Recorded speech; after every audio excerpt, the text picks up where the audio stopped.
And, you know, but this one, wait a minute, everything will collapse. Just told you.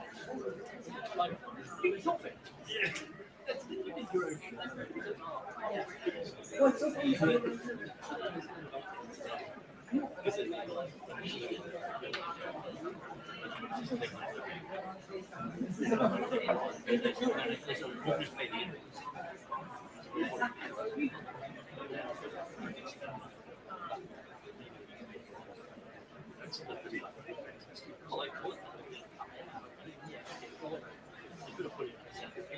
I did explain. We restarted. He said,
Did you check it? Been there 2 days.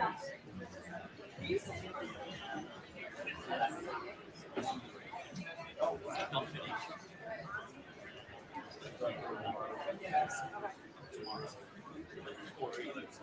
Yeah.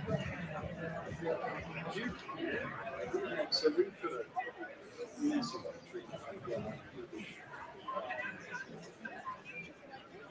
too close to the roof. So a couple of plates to have just a couple of looms taken.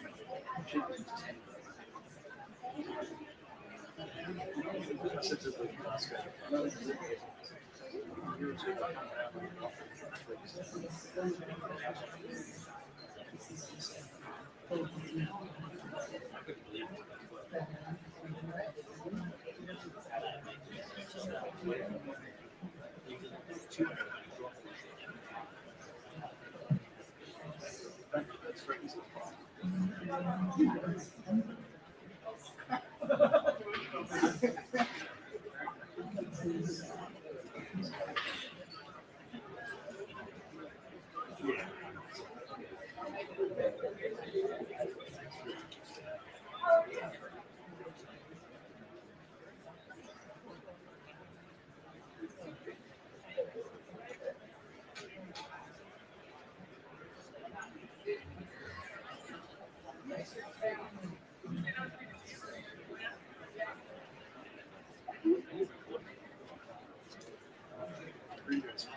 Yeah.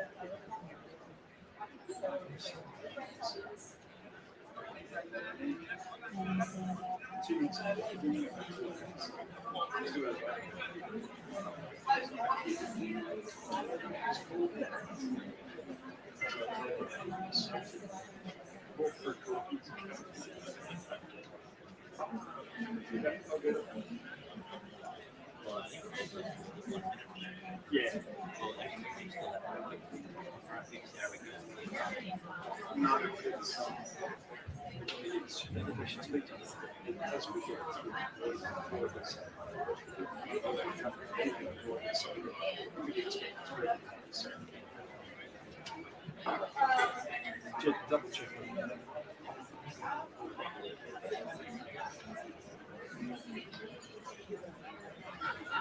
It's a big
I watched a YouTube video and it took about 2 minutes to explain.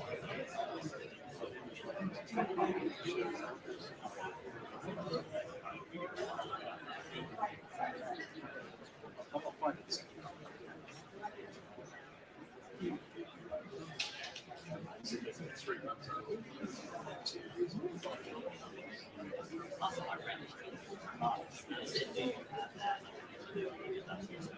Yeah, so now you actually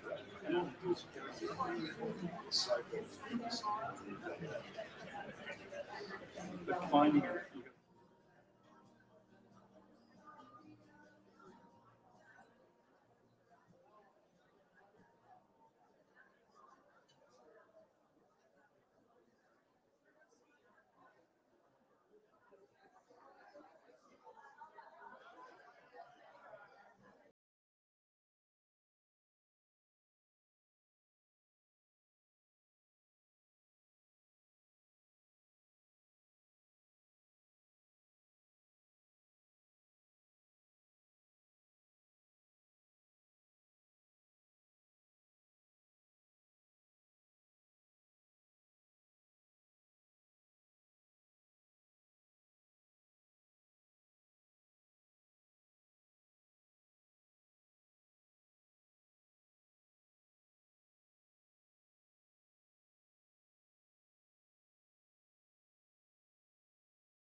You would spend all this money on this.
Do you want to put it on the table? Is it easier?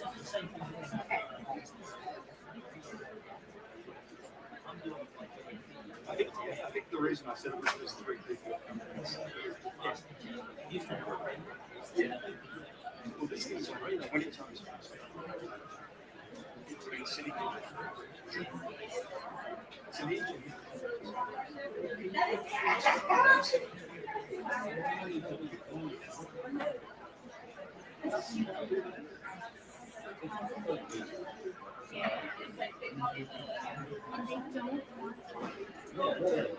So I got this I got the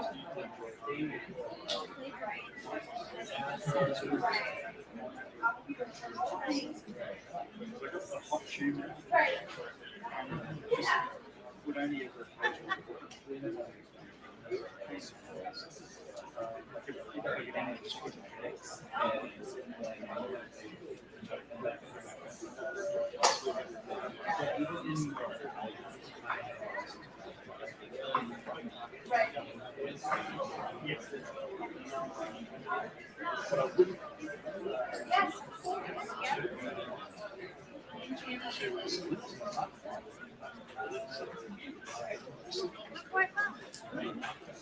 What's up, John? was here.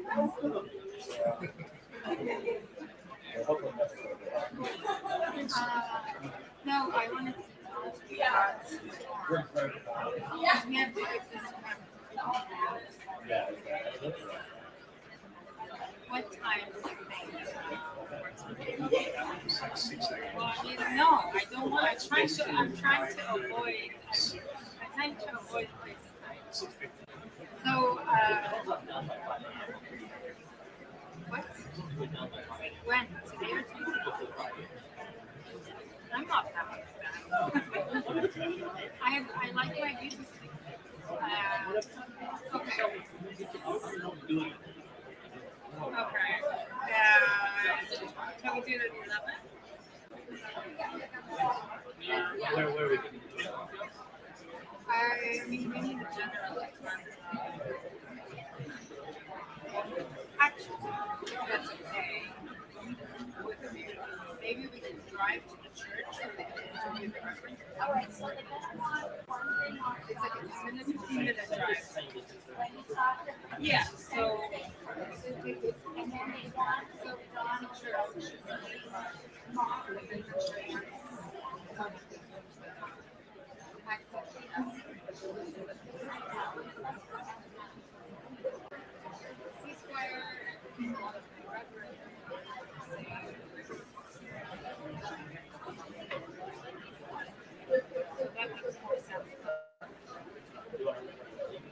Yeah. Yeah. Yeah. It just makes more sense. The street was pretty empty.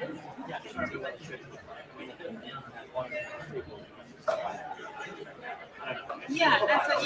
Yeah. I mean, there's like the main entrance to the stairs and the house.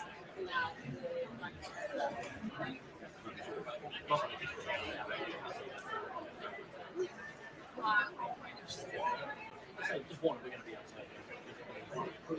Yeah. That's you.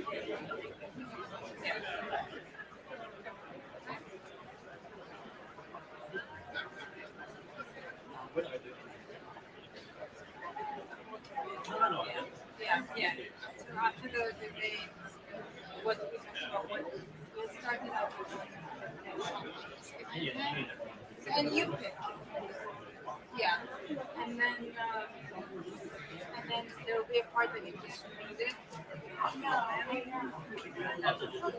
Yeah, just do the first part with the camera, and then we need one spin rule, and then we need to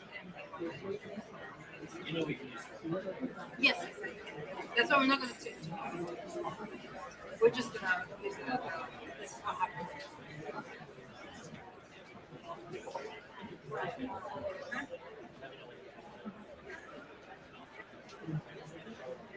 Yeah, that's We've got but you don't have the audio up, right? yeah, the speakers and stuff. Are we ready? Thank you, Alan. Thank you, John. It's a pleasure. 5:30.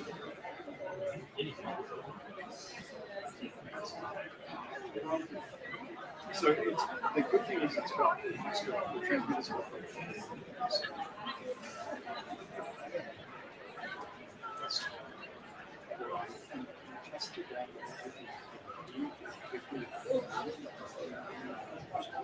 because I'm always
Oh, okay. So me, Adrian, and Miles are signing these scholarships. If you want to sign up, raise your hand. One of us will find you.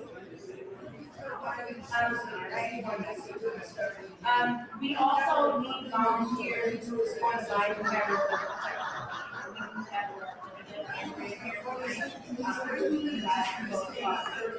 But again, one last push. Please sign up for your phone bank. Oh, yeah, sure.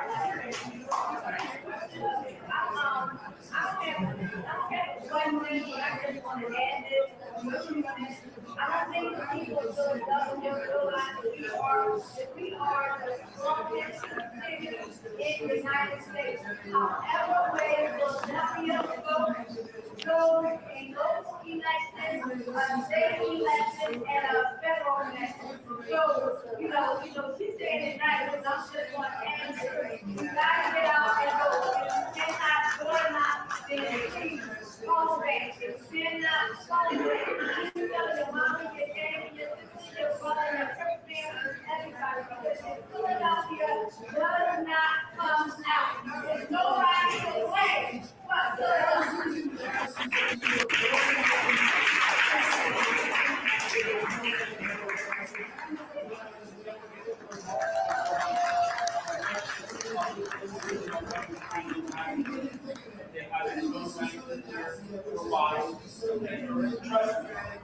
Pennsylvania goes Trump, the White House goes Trump. Pennsylvania has to be Democratic if we're going to keep this democracy safe. Everyone knows Philadelphia is the birthplace of liberty and freedom, and the birthplace of this country, and the birthplace of modern democracy as we know it. We cannot have that game show back in 19G.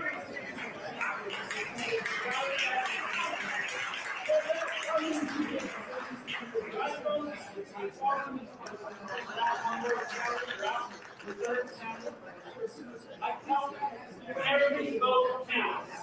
Have a plan. Vote. Get a friend with us. Vote Democratic. Vote Biden. Get us back in the White House. Keep this country safe for the next 100 years. All we did, but we'll have a safe country for our children, our grandchildren, and our great-grandchildren. So don't forget, try to talk to people who disrespect. Tell them, look, you remember that chaos in 2019? 22 right out of the Muslim ban went on the block. Supposed to ban all Muslims in this country. Still ban anybody in this country. This country is the birthplace of liberty and it belongs to everybody. If we let that game show back, who knows what will happen? Exactly, and that's why it's time for this right now.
fake news. Until I did, now everyone comes with that. And it is fake news. Like CNN, how many people, by a round of applause, hate CNN? You know?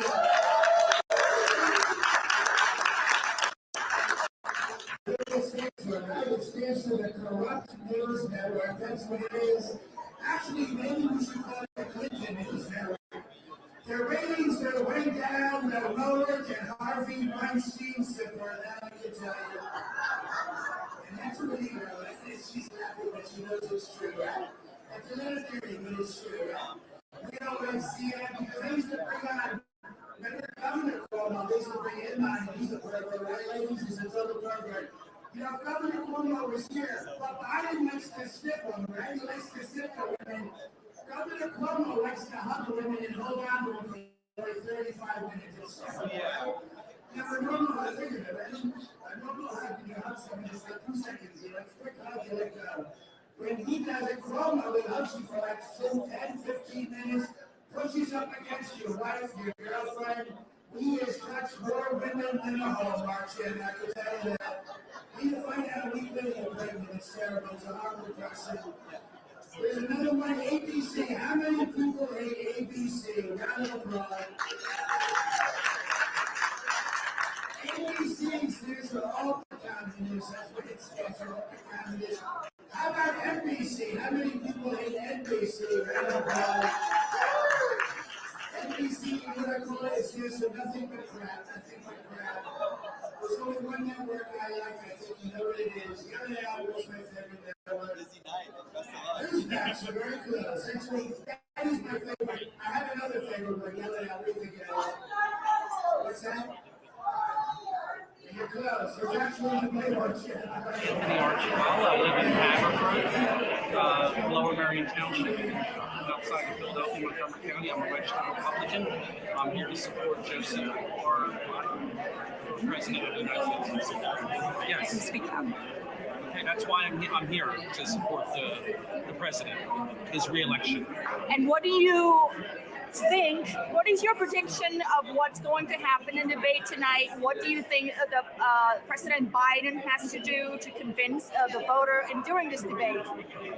Well, I think President Biden needs to show the American people empathy and great compassion, and that he cares about the middle class, and show that he has genuine concern for those people that are struggling, who are on the margins, and who are in the middle, especially in the middle, because they could make a difference. And here in Pennsylvania, it's a swing state, so it's most critical that he wins this state, because if Pennsylvania goes to Biden, I'm pretty sure the White House will go to Biden. And we can't afford 4 more years of uncertainty and unknown, and basically chaos with Donald Trump. Does that work? Thank you.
the ballot, and they decide on that day. They want to go in person, they can take it there, mail a ballot to the polls, and a person like myself on that day, a judge election, will take their ballot from them and allow them to vote. It's not only candidates, we have to register people to vote. The millennials, a lot of them, they just turned 18 from school, are not registered to vote. They know them for experience with voting. Okay? Pay attention. Okay, I promise you, 18 years old. 18 years old, that a lot of them are not registered to vote. Maybe the November I had kind of like a set couple, but then based on what we talked about, that might kind of yeah, and I'm gonna have you step right. Perfect. And then, so in the interview, you'll look at me, not the camera. I'm actually gonna have you take one more step forward. Sorry. Half one. Right there. Perfect. Kind of a side effect of working alone is like that I have to have people way closer. No, of course. All right. That's good right there. Double check that everything's running so I don't waste your time. No. Don't worry, I'm here until like 9:30 every night anyway. I know, I'm so excited. Hello, how are you? All right. Yeah, I'm about to get interviewed. What can I say? Some people just say I have a face for it. I'm kidding. All right. I'm sorry. I'll hold it. Oh, you'll hold it? Yeah. You'll just look right at me. So first question is just, could I get you to say your first name, your last name?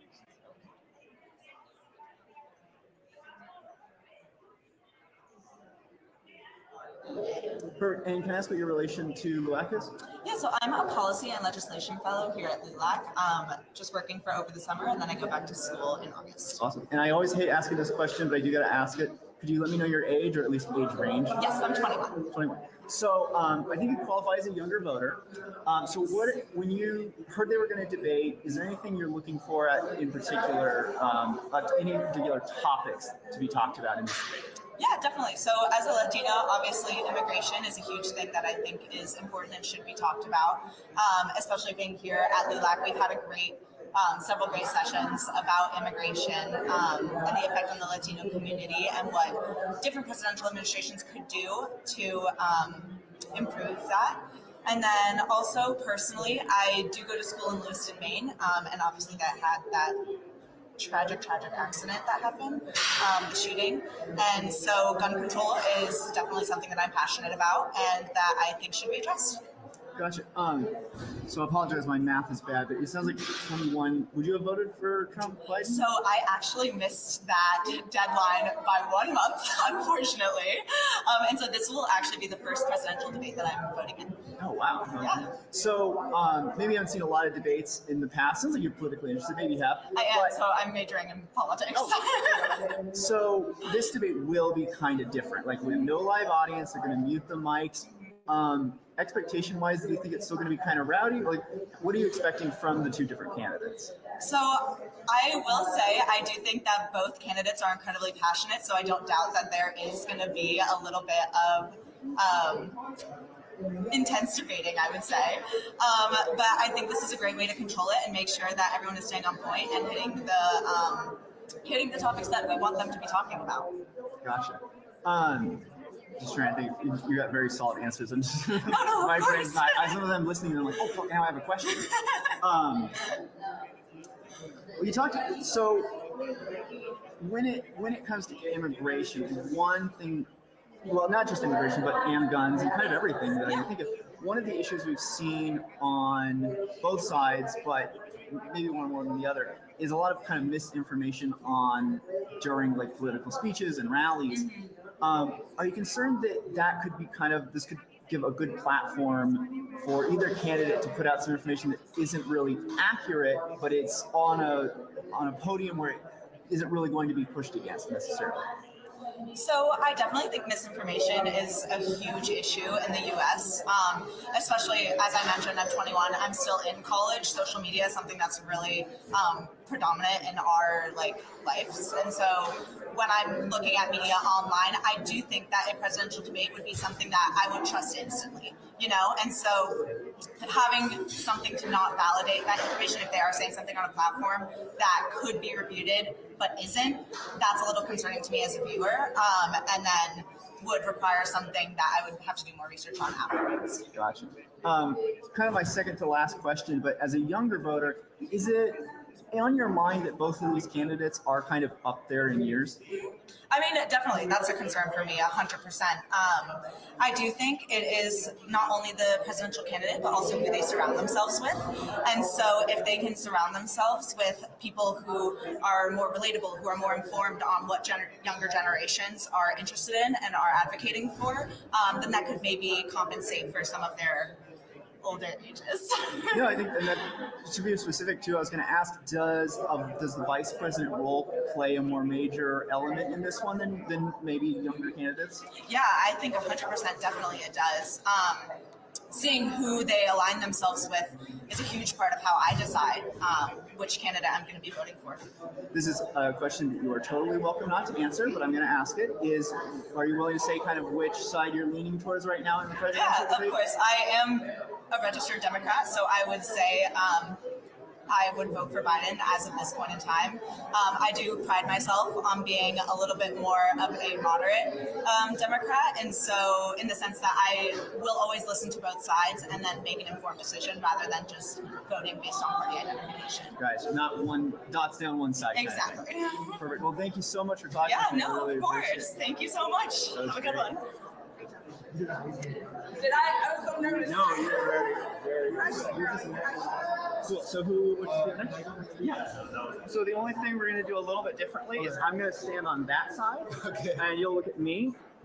With me standing on that side, you're going to see me looking at the camera way more than you than I like to, but it's just to make sure something doesn't crash and I don't waste everybody's time with something going terribly wrong, which this camera has done a few times. So I'm going to have you kind of cement your feet right there. That's a good spot.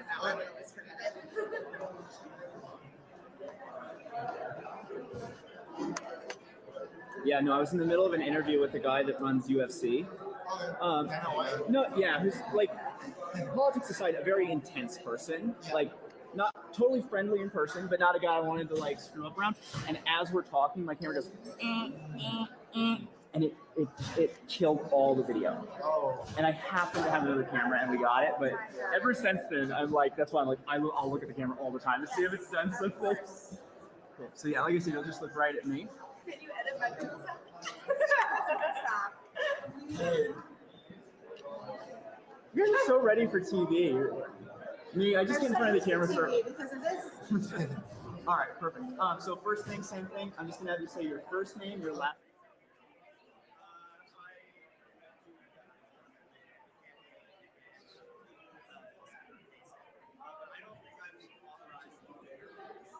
Sorry, you reminded me of a question I forgot to ask her. I'll ask her in a minute. You're good. I'll just. Where were you from? Oh, I'm from Bethesda, Maryland, Bethesda. so right outside Washington, D.C. Okay. But I was born in Dallas, Texas. I'm not sure if that makes a difference on anything, but I'm registered in Maryland. Perfect. That's all I need. Sorry. So what's your relation to LULAC? Actually, my grandpa was a former member of LULAC, and I've been going to Chorizo Menudo breakfasts my entire life in the DFW Metroplex area. So I think ever since I was young, I've been into politics because of LULAC and because of these meetings on Saturdays in Fort Worth. Awesome. So that's great. No worries. So yeah, the debate's coming up. Sorry, how old are you? I'm 20. I turned 21 in August. So this will be first presidential race to vote in, right? Yes, it will be my first presidential race to vote in. So when you saw that there's going to be a debate, we're still quite a bit out from the election, and I just wonder what your thoughts on are having these two go up against each other while we still have over 4 months. Actually, it's very interesting because I think everybody didn't expect a debate to occur because Joe Biden isn't the best public speaker. He's not as charismatic as Trump or even Barack Obama, his former president. So I feel like it was a risk that he's willing to take. And even as someone who supports him, it's very much I didn't expect him to do a debate at all. Do you think the format of not having a live audience, of the mics being muted, do you think that'll give Biden maybe a little more of an even playing field? Because you're right, in front of a crowd, Trump does kind of have a superior speaking manner. Yeah, I think Trump's able to rally a crowd in a heartbeat. He's very good at public speaking, whereas I do feel like Joe Biden is leaving the public's audience, like the audience's voice out of this. I mean, I personally would like a crowd because it's able to show how the people actually feel, and I feel like that's also very crucial in a democratic republic. So one of the most famous debates was Kennedy and Nixon. Yes. Honestly, thinking back on it, there's other ones I can remember, but that's the only one that I was taught as like a historical moment. Do you think that this, obviously we don't know yet, but do you think this debate has the potential of being something that's still discussed in political history in 20 years? I feel like the Kennedy and Nixon one was very transcendent because it was the first time a public debate was on TV, and people who saw the TV saw President Kennedy was the victor, mainly to the fact that he was charismatic and Nixon looked nervous on stage.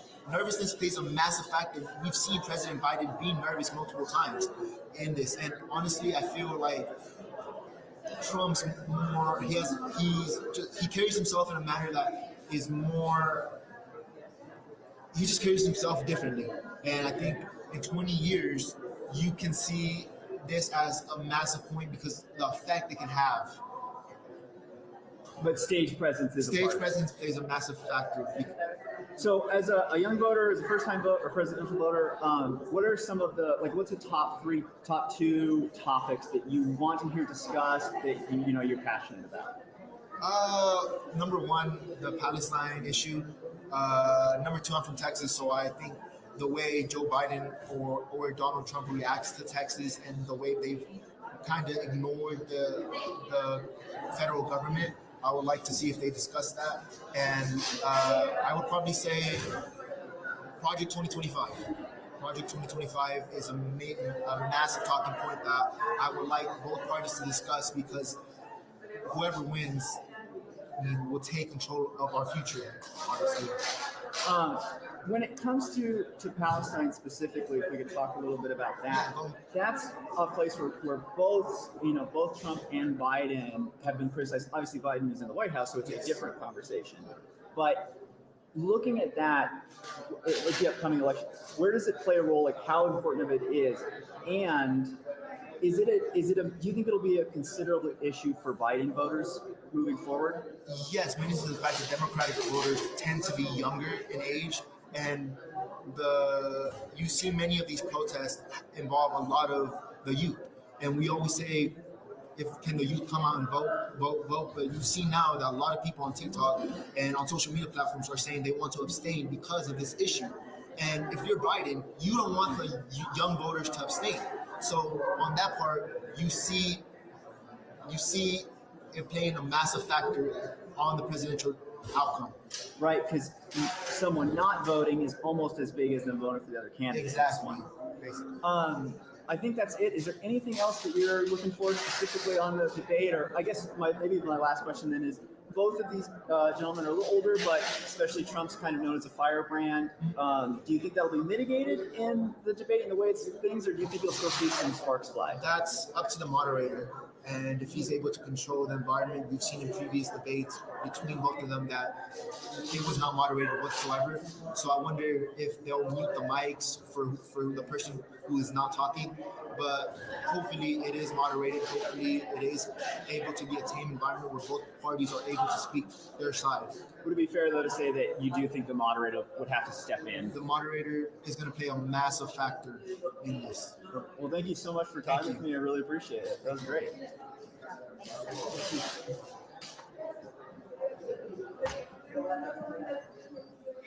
Smart kids, right? Yes. Not as dumb as we I don't find it threatening at all that they're. I look at them every day and I'm like, yeah, I don't find it threatening at all. You guys are smarter than me. The future is in good place.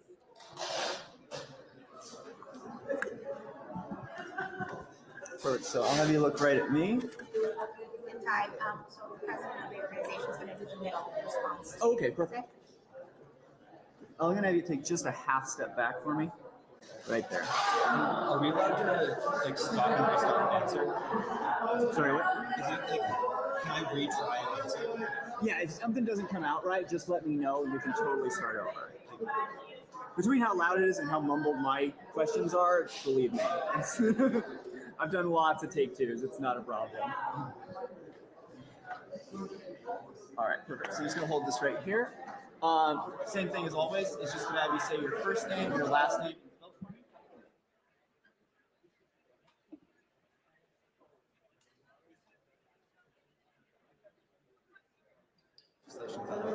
Awesome. How do you say it? I'm sorry. I'm nervous every time I go to say it. I'm like, oh shit. So if I can ask, can you tell me your age? I'm 22. Perfect. And where are you from? Washington, D.C. Perfect. So you're all the way in Vegas. Can you tell me a little bit about what made you want to watch the debate here at this event tonight instead of maybe going out and seeing Vegas? Well, I consider myself pretty politically active and interested. I don't anticipate my opinions changing much after the debate. I'm not sure that many people's opinions will change much after the debate. But I'm definitely interested to see where the candidates fall and also the reaction here. It's been great hearing other people's anticipations, and I'm looking forward to seeing the reactions. Well, I think you hit on something really interesting there, is that I don't know how many people that are watching this debate are like, boy, I sure don't know who to vote for, right? Like, they kind of know their parties.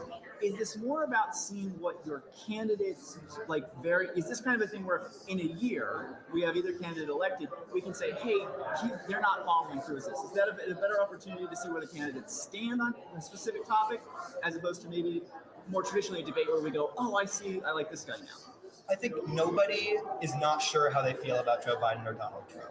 I get that promises made, and we'll see if those promises are kept down the line.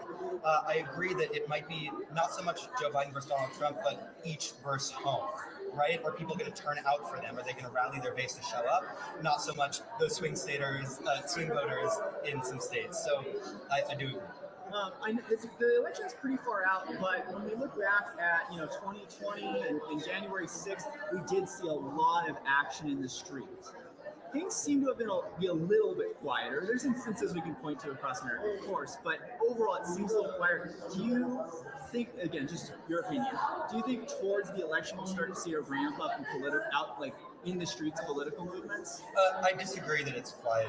I'm reading that there's rampant intimidation of public officials, librarians, school board leaders. It's very low level, but it's constant. It's dangerous to be a poll worker.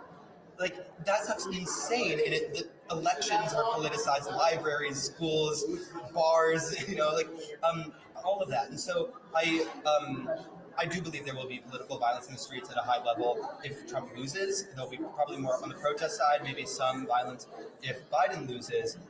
But I think that rhetoric of violence and stolen country and white replacement and all that is certainly proliferating, and it's getting on a lower, kind of more ubiquitous level. Well, it's really interesting. You mentioned that it's come all the way down to school boards and libraries, kind of thing.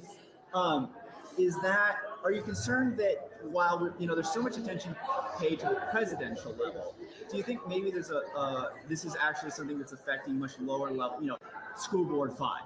Is that where we should be looking, or do you think that it's really the presidential elections that kind of construct how we look down ballot? I think that Trump particularly increasingly defines the Republican Party. Are you with him or against him? And at the low level, if you're MAGA or not, does matter. I think less so in other spaces. We're also seeing that it's not just about them, it's about where people throw big money. So, in New York, we just lost a Jamal because of big money. And I'm seeing that as not just because of their policies, but because of what people say they support. Are they DEI? Are they woke? Are they Antifa? Are they, and those kinds of things are more important than what they're actually doing, what they've actually done. Appreciate you taking some hard questions, and I really do appreciate the answers. Back to tonight's debate with the moderator, with no live audience, with muted mics. Do you think it'll be more, just that kind of factual, kind of flat, but maybe interesting, or do you think we'll still get a high level of combativeness? It'll be interesting and horrifying and combative. I don't think it'll be overly factual. I do appreciate there not being a live audience. I get that that's part of the thing, but there's an audience at home. The press is going to do their thing, and ultimately, it's not about people watching a 2-hour-long debate. It's really about the sound bites and the TikToks, and they're going to get those anyway. I think that we know they can yell at each other. Do we know that they can defend their records, that they can speak confidently and consistently? I think particularly for Biden, people want to see him be coherent. The policy matters more than the guy saying the policy, but I do think people want a president they believe knows what's going on and can complete a sentence. Likewise, I think Trump will hopefully have to defend his record and explain why it's a hoax and why these indictments don't mean anything. And that Biden can also win back his voters.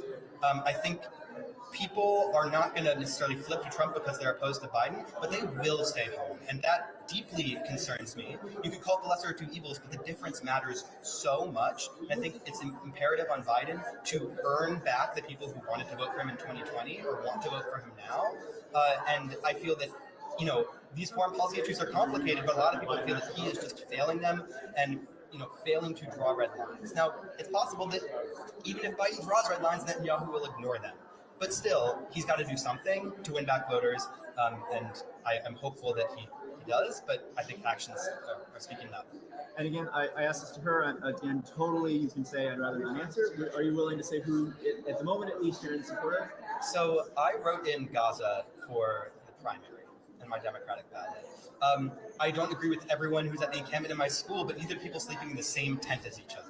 Right? I think that's a hugely important issue. I will be voting for Joe Biden, but I hope he takes into account kind of this imperative to change a little bit and earn back those voters. So my mom told me I have to vote for him, and I will, but I'm really hoping that I feel good about it. So if he takes like you were talking about this will be my last question on this, but if he takes a stronger stance on Israel and Palestine and the conflict in Gaza, is that something you think like you said, not necessarily people that would switch and vote for Trump, but people that might stay home? Is that, you think, maybe one of the biggest things he needs to hit on right now? I think it is hard for people to turn around and vote for who they deem to be genocide Joe. Why can they bring themselves to write that man's name down and check his box when they view him as just crushing this people?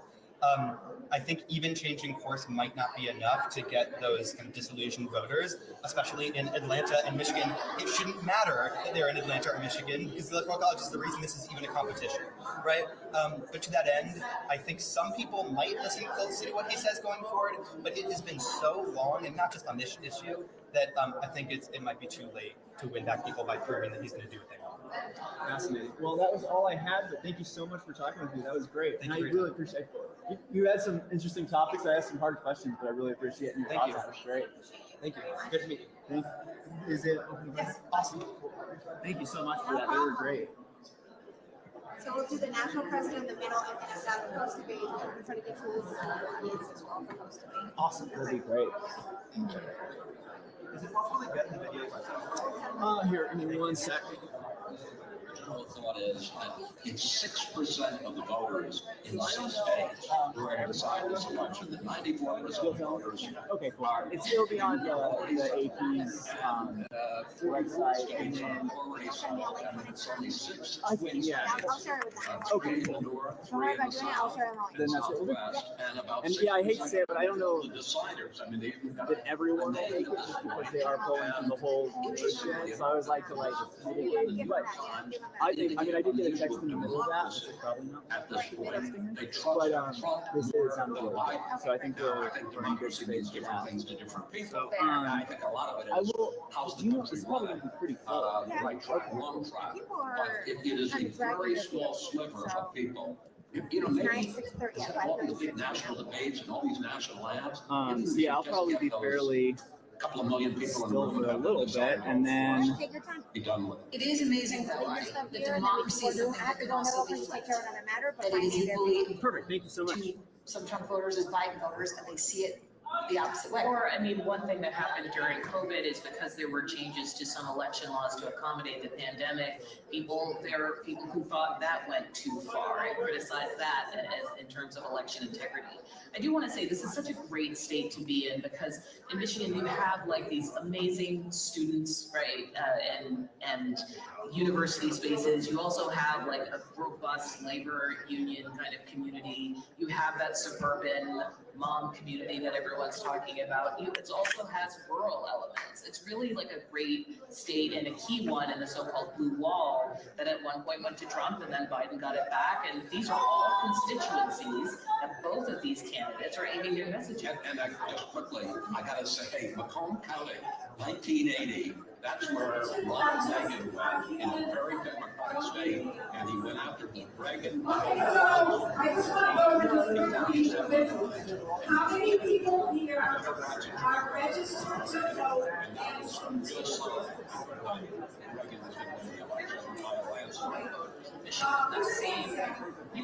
people here are registered, are not registered to Bernie vote Sanders and John absentee? Stewart, and they seem to love both of those people, and none of them really were copying on to Hillary Clinton. You know, that's a scenario. Okay, let's go to five. All of these little bit microcosms here, and I do wonder. I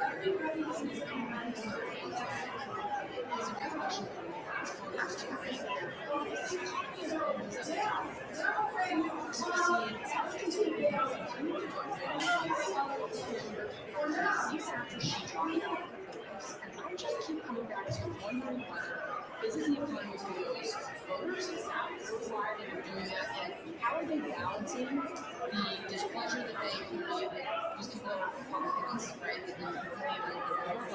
right? Switching over to the huge ask that's clearly not happening with not now someday even to Trump. And which one of those things is going to win out? I think is maybe end up being the story of the election. And not Donald Trump makes an appeal to those voters. A lot of them make the yelling voters, and also women voters. That's always been a question of how he appeals to suburban women and what that looks like. And even other voters, their issues. But also, you know, a lot of this is the visuals and what that looks like. And one thing that was in the report before Laura was speaking of was voters from Houston homes, and we all know this as soon as Donald Trump got off. Explained earlier was that he was alone. I mean, it's staff with him, but he was not accompanied by the power person along with Trump. That's very striking. The fact that she is not present at this debate tonight, based on what the voters are going through, texting officials about this, that she's not here. She was at all of the debates. And yes, there is no audience here, but there is still a lot of Trump allies and surrogates who will be in the room right on the stage where each candidate has their respective rooms. After Access Hollywood and Motel came out and launched the 2016 campaign, just days later on that Sunday, Melania Trump came with Donald Trump to the debate and walked in wearing all hot pink. It was kind of this moment where she was standing by her husband and humming and waiting. And she always chooses moments like this to send a message, whether it's a State of the Union or big moments for him. And it is kind of interesting that she is not here tonight. We will see Dr. Joe Biden, who we expect on stage at the end of the debate to what do you think about Melania's acting presence? I don't think it matters much. I mean, in a sense, I think there are certain things that are baked into the process of the stock and the market that people understand this to be a relationship. We just had Donald Trump on trial and video and bus money with funds for kind of Melania that just had their baby lunch. To me, the openness on the debate stage is something that is going to celebrate well at this point anyway. I think it has nothing to happen. I think I just really respect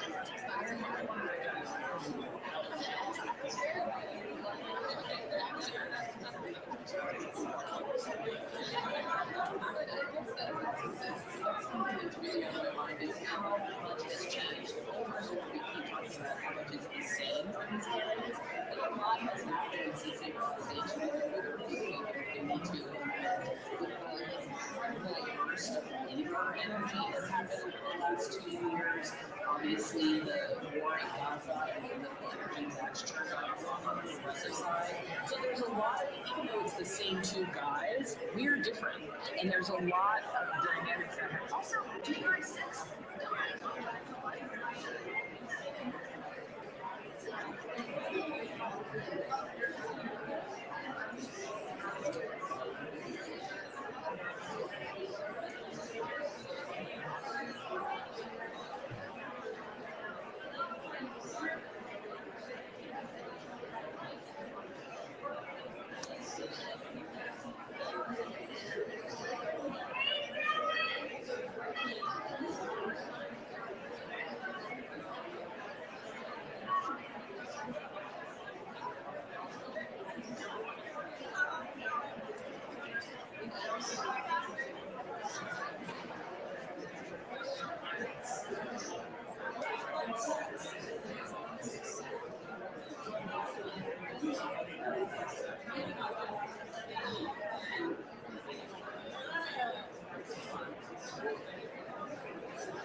Everything the Supreme Court has done this week, including today, we know all of our rights are on the line. The Dobbs decision, taking away from freeways, environmental protection, they let billionaires go ahead and they are going for every single right that we can do.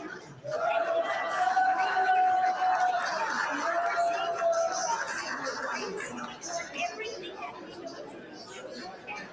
do right now, that we make sure that no one takes it for granted, that we go out and give every single tonight.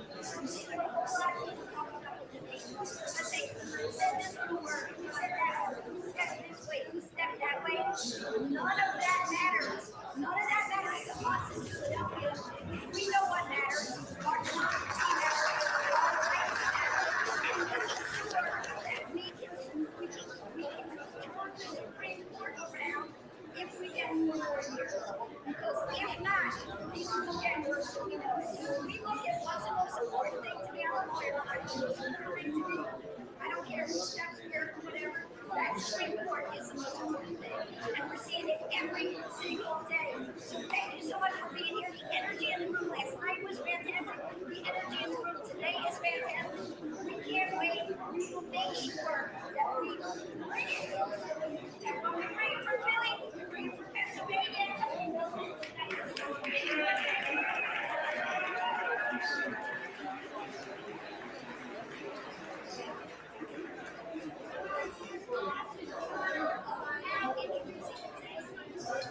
My friend, I am excited.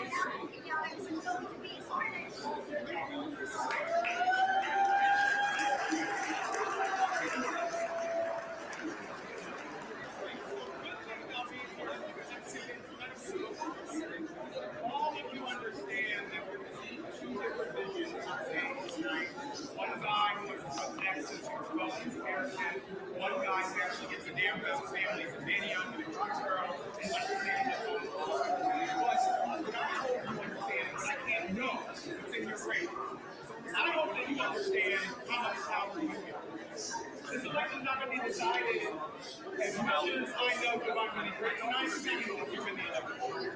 The sooner that I'm in the election is what you do in the next couple of days, what you do in the next couple of weeks. Quick story. I ran for state representative. My predecessor had been there for 3.5 years. A lot of people ran for office. The night before the election, it's really amplified all around the country. So the next morning, spoiler alert, I won it.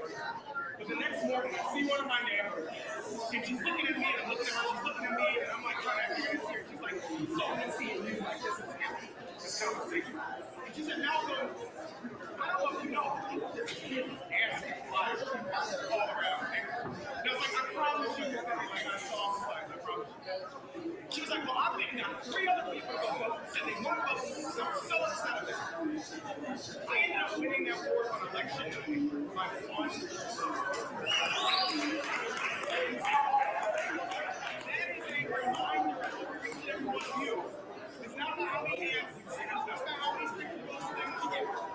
There was somebody, hear me when I say this. There was somebody who was only going to vote because you asked them. Not because the other people asked, not because not because our great party chair asked, or somebody's only going to show up and vote because you asked. And so don't let go of your power. Do the work you got to do. And here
Awesome, thank you.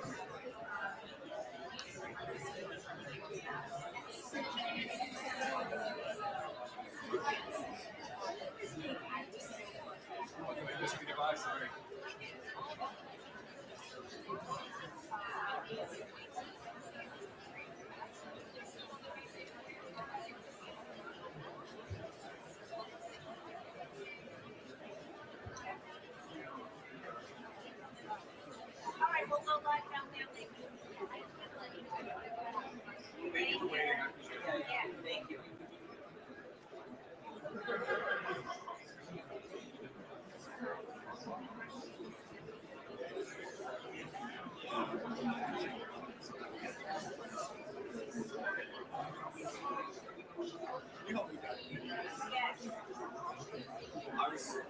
stop and I couldn't hear the audio. It's like, is it not playing? I was like, am I staring at the camera right now? I did want to look at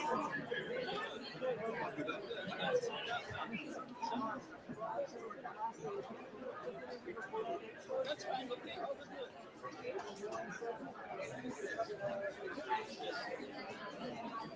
I'll keep a quick seat on this and anything. No, that's fine. You know, they don't get going through.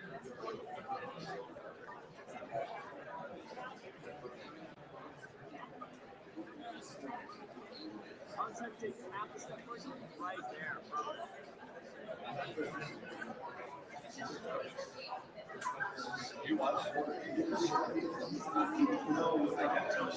Sorry, I'm running the show by myself tonight. I used to work with cable. Oh, you know. Local origination.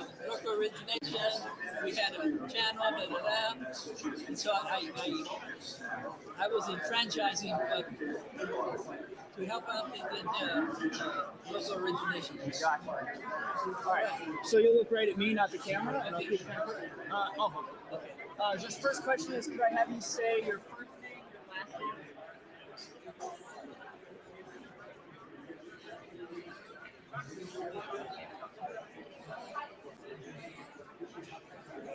Member and president of the San Ana chapter, which is in California. How long have you been Orange County?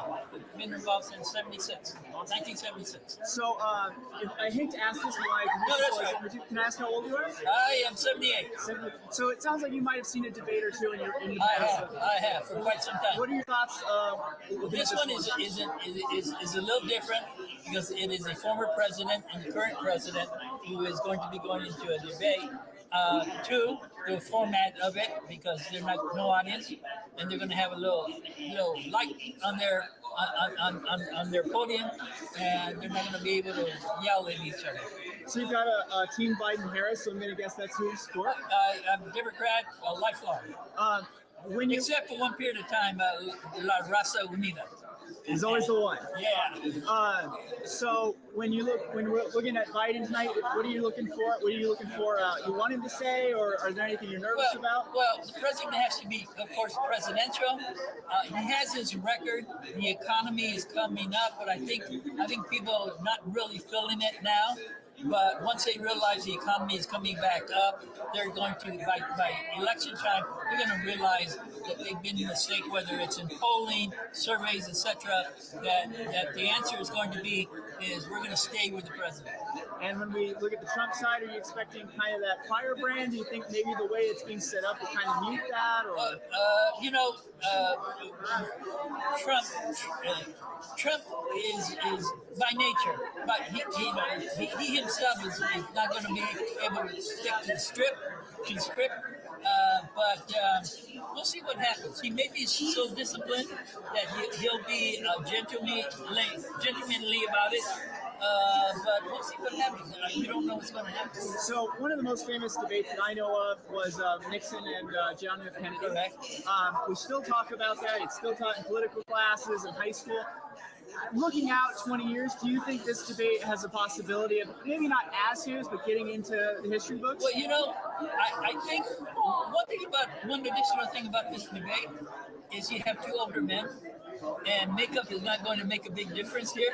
Okay, so the question is, where is America going to go to? Where is the United States of America going to? Is it going to look at itself and say we don't need to grow with new immigrants, etc., or we just want to really kick out or deport immigrants if you will? No, that's right. A couple minutes. What are maybe top two topics that are, as you as a voter, are want to hear about and matter to you? The economy, and of course immigration in terms of the new citizens that are coming in. Whether we can either relax the hardened policies that are there now, or even take some big steps in terms of citizenship, the pathway for individuals who are coming to the United States. It's a changing demographics, okay? So you don't just have folks coming in from Latin America or Mexico. You have folks coming in globally from other parts of this great earth And so it's just a matter of how do we somehow streamline the immigration process, but at the same time be responsible about it. Well, that was all I have right now. Is there anything else you want to tell me before I let you go? No. The 4 years is going to make a big difference because we will have it. No matter who we elect, it's going to be their last term. So the vice president pick is going to be a big factor in there, and whether he or she can take the big step in terms of being a president candidate in 4 years from now. Well, looks like we're starting, so I'll let you go. Thank you so much, sir. Appreciate it. Thank you. On the other side.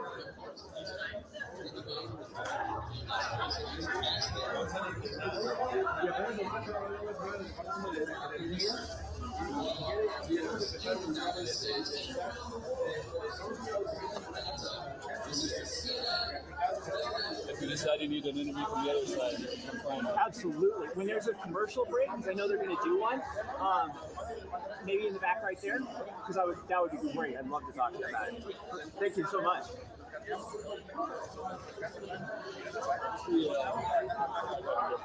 Oh, perfect.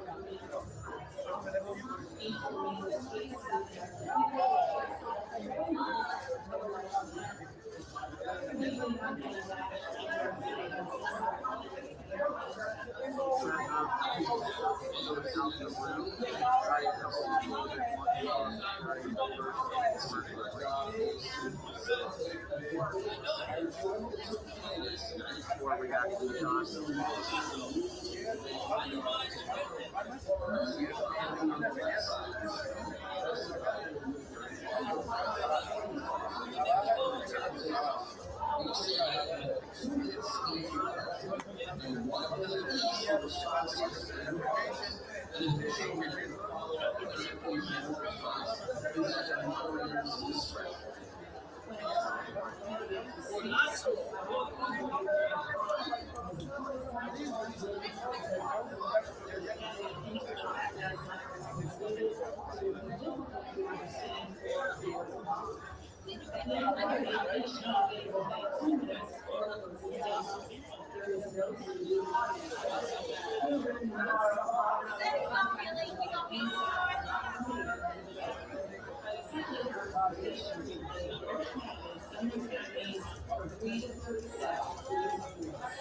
Now, please welcome the 46th President of the United States, Joe Biden.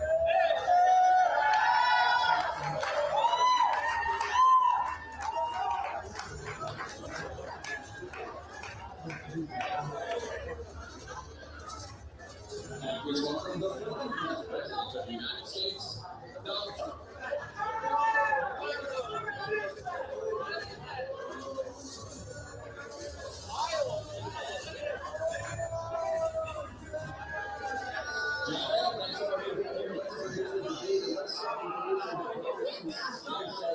Is their top concern the economy? President Biden, inflation has slowed, but prices remain high. Since he took office, the price of essentials has increased. For example, a basket of groceries that cost $100 then now costs more than $120. And typical home prices have jumped more than 30%. What do you say to voters who feel they are worse off under your presidency than they were under President Trump? You have to look at what I was left when I became president. Mr. Trump, we had an economy that was truthful.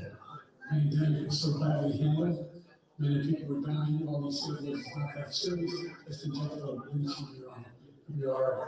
The economy collapsed. We need jobs. Unemployment rate rose to 15%. And it's terrible.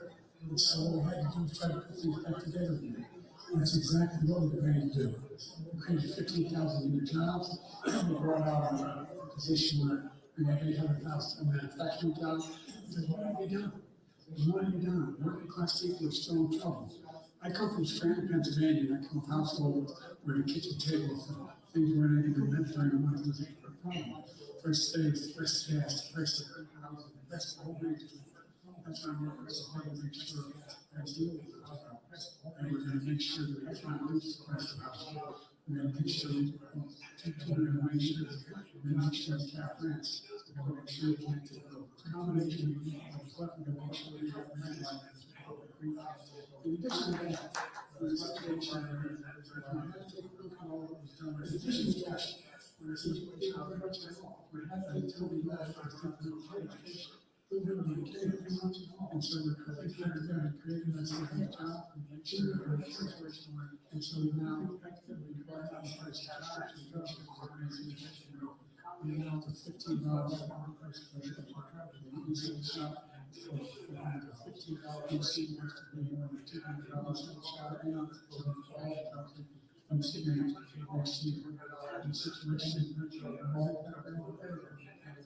next to it's going to work in situations around towns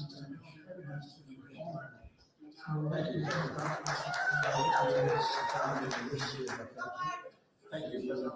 Never been so the greatest because of the years everybody raised by the countries from Canada, so I hope and we spent the money necessary so we wouldn't have a Great Depression and spend the money necessary by the time we're finished, we great job for the last night for the academy and not paying for the military. By the time we finish this, there's so many like those 50 years of life for the military. I think we never got nobody else and so that was something that's helping dress.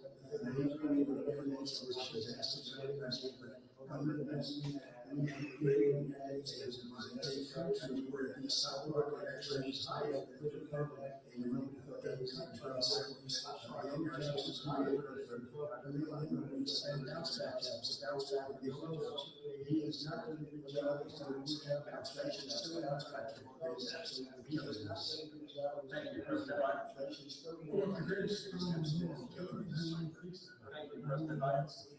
Well, the greatest economy in the world, we've been fighting our lives as you find ourselves in a situation where that is not included. You know myself in the state of the largest tax cut in our history, particularly the last years of tax cuts, the largest tax cut in our history. Is the only president we've ever had who lost a good job in the country. It's the only president the idea that he has something significant in military. You know, he was president, there was still 20 people in Afghanistan, and he was president, he still found himself in a position where you had a motion. You know, two-thirds of the negotiation, essentially, and so two-thirds of the only essentially,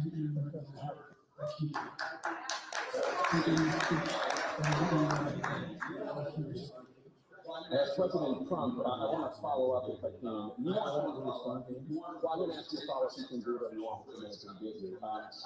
How will you ensure that doesn't drive up all goods coming into the U.S.? How will you ensure that doesn't drive up? Everybody does it, how it's just in close countries, and it's working just off the years, last Saturday, and many others in our us. And give us a lot of power. A lot of them will reduce the deficit tremendously to give us a lot of power for the coast. Industry was made for most of the government to provide tax changes. I also did the largest regulation creditors, so that's why we had all the jobs. And the jobs went down, and never bounced off, and we're taking credit for bounce back jobs. He also said we inherited 9% inflation. We inherited almost no inflation, and it stayed that way for 14 months. And then it blew up under his leadership because they spent money with a bunch of people that didn't know what they were doing. And they don't know what they were doing. It was the worst, probably the worst administration in history. There's never been. As far as Afghanistan is concerned, I was getting out of Afghanistan. It was the first time I stayed with the strength of our country's power. We got out of the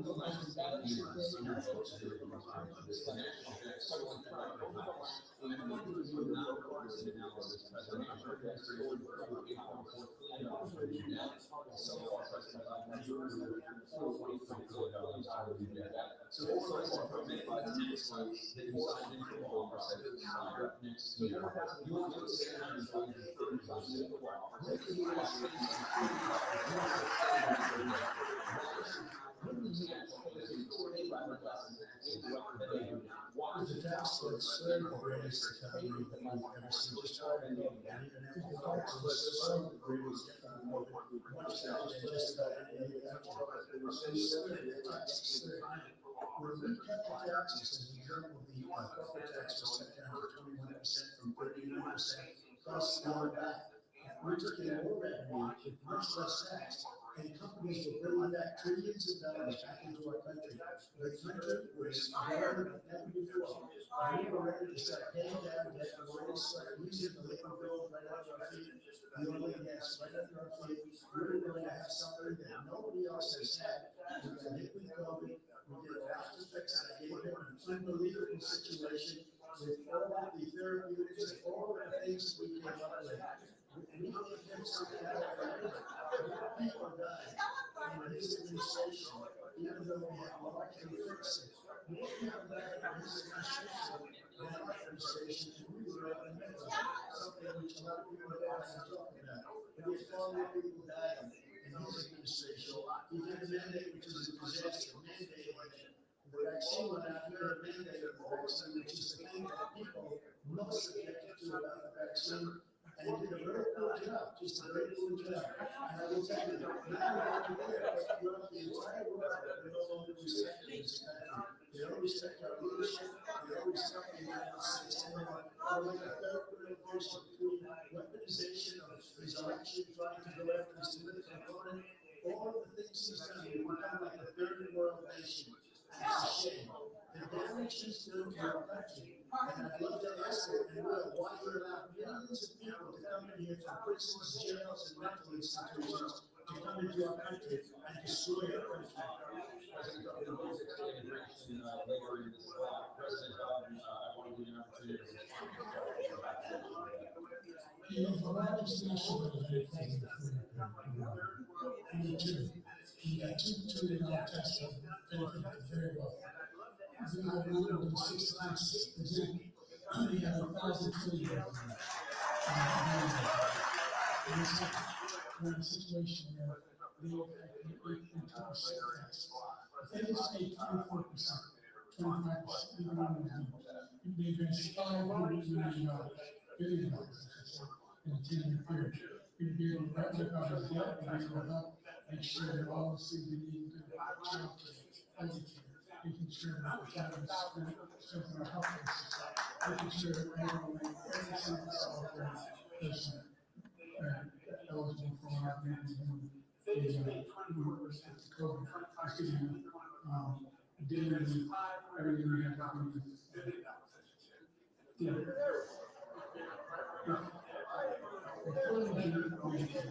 Thank you, President. President Trump. It was ready to beat Medicaid, beat it to death, and it's destroying Medicare. Because all of these people are coming in, they're putting them on Medicare, they're putting them on Social Security, they're going to destroy Social Security. This man is going to single-handedly destroy Social Security. These millions and millions of people coming in, we're trying to put them on Social Security. Social Security, we will wipe out Medicare. So we will fight the way we finish our sentence. It's a shame. What's happened to our country in the last 30 years is not to be believed. Foreign countries, I'm friends with a lot of people, they cannot believe what happened to the United States of America. They don't respect it. They don't like us. We give them everything they want, and they think we're stupid. They think we're very stupid people. But we're for other countries, and they do nothing for us. What this man has done is absolutely shameful.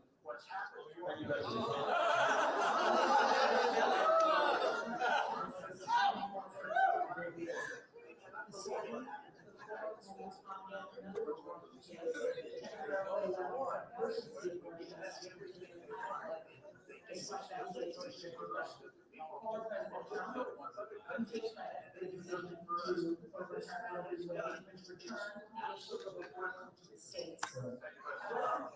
The federal government still has a role in whether or not we have access to abortion pills. This morning, about 2/3 of all temporarily allowed as presidency Jews blocking abortion allocation. First of all, the Supreme Court just approved the abortion bill, and I agree with the decision to have done that, and I will not back it. And if we look at this whole question that you're asking, the complex, but not really complex. 51 years ago, we had Roe v. Wade, and everybody wanted to get it back to the states. Everybody, without exception, Democrats, Republicans, liberals, conservatives, everybody wanted that. Religious leaders. And what I did is to put three Supreme Court justices on the court, and they happened to vote in favor of killing Roe v. Wade and moving it back to the states. This is something that everybody wanted. 10 years ago or so, they started talking about how many weeks and how many this and getting into other things. But every legal salary throughout the world, in most seconds, wanted to go back to the states to leave that. Now the states are working it out. If you look at Ohio, it was a decision where it was an end result. It was a little bit more liberal than you would have thought. Kansas, I would say the same thing. Texas is different. Florida is different. But they're all making their own decisions right now. And right now, the states control it. That's the vote of the people. Like Ronald Reagan, I believe in the exceptions. I am a person that believes. And frankly, I think it's important to believe in the exceptions. Some people have to follow what some people don't believe in that. But I believe in the exceptions for what makes sense and the life of the mothers. I think it's very important. Some people don't follow your life, but you have to be like your also. Because that has to do with other things. You got to get elected. The problem they have is they're radical because they will take the life of a child in the 8th month, the 9th month, and even after birth.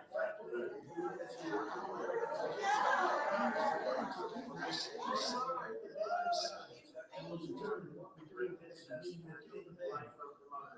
What happens is we bring it back to the states and the country is now coming together on this issue. It's a great thing.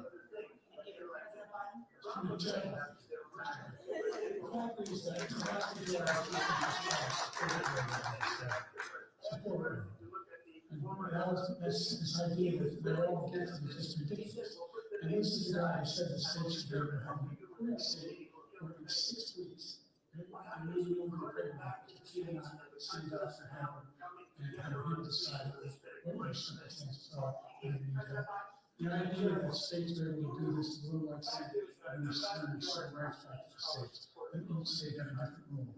But there's so many young women, including a young woman who just is murdered, and he went to freedom. The idea that she was murdered by another coming in to talk about that.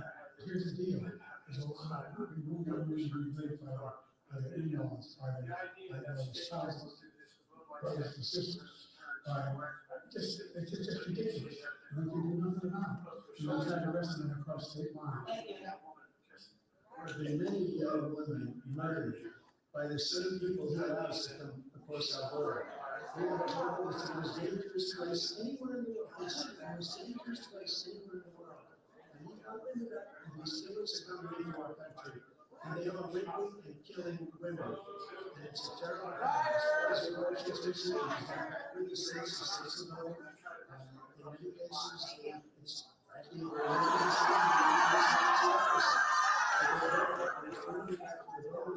which is what everybody wanted, including the factors if they knew about this issue, which frankly they did.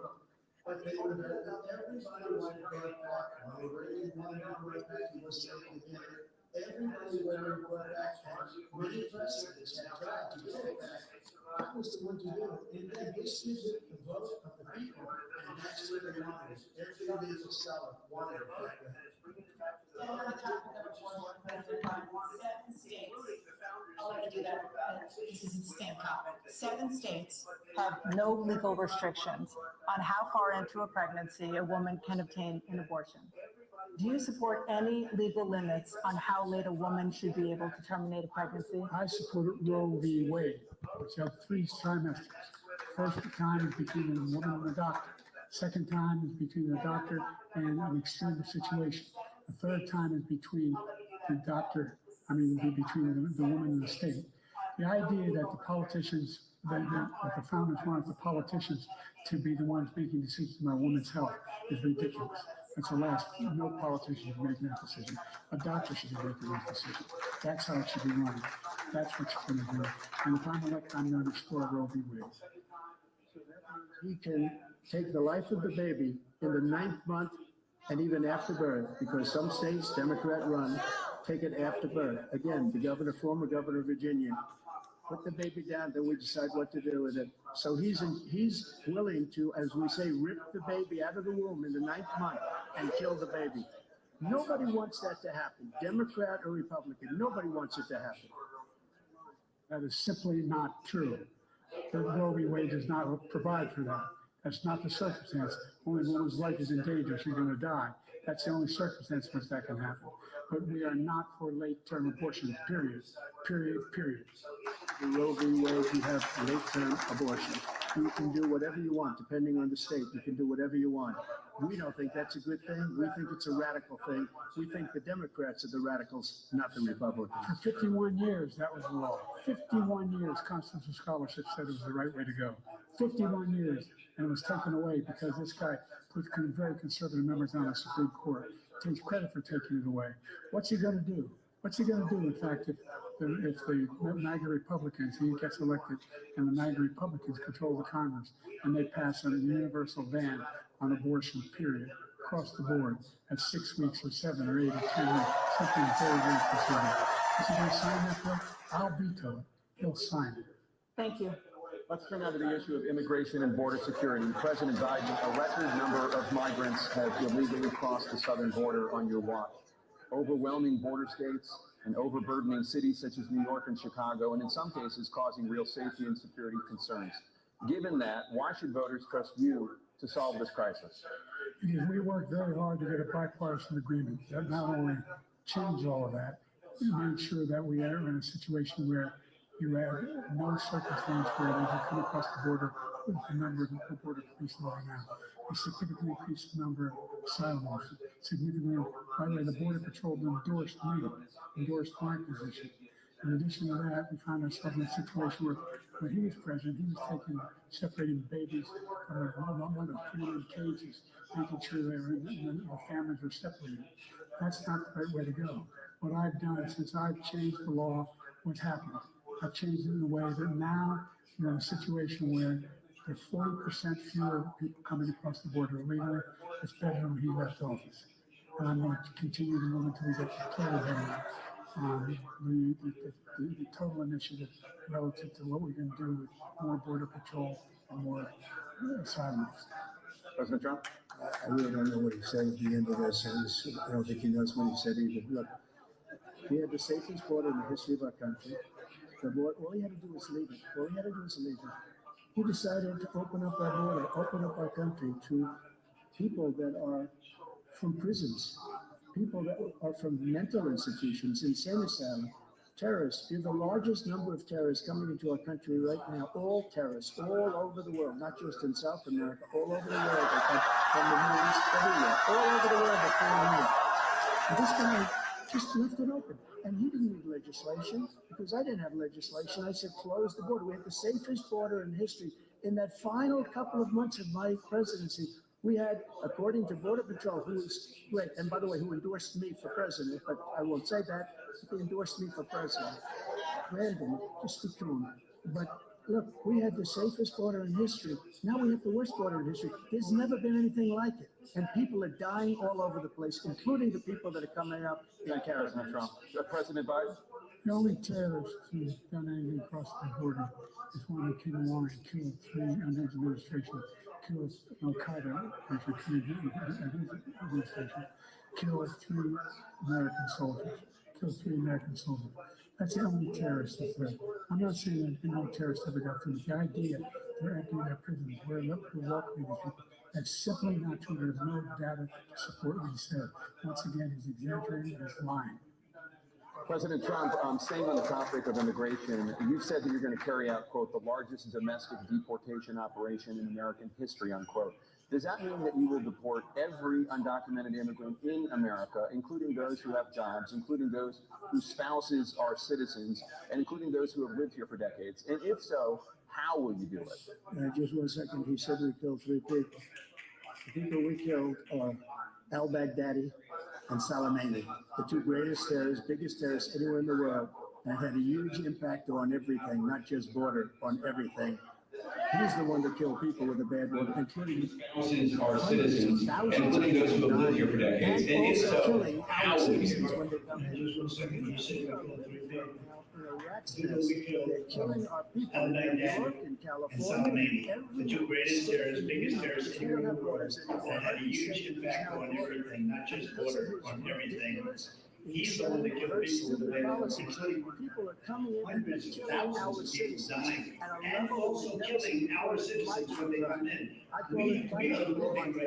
They're killing our citizens at a level that we've never seen before. And you're reading it like you see incredible young girls over the last few Every days. state is now One of them just spoke to the and mother. because of this ridiculous, insane, and very stupid policies, people are coming in and they're killing our citizens at a level that we've never seen. We call it migrant crime. I call it migrant crime. They're killing our citizens at a level that we've never seen before. And you're reading it like these three incredible young girls over the last few days. Because they're going to destroy just take a look at where they're living. They're living in luxury hotels in New York City and other places. Our veterans are on the street. They're dying because he doesn't care about our veterans. He doesn't care. He doesn't like the military at all. He doesn't care about our veterans. Nobody but us. I had the highest approval rating for veterans. And we have to get a lot of these people out. We have to get them out fast because they're going to destroy our country. Just take a look at where they're living.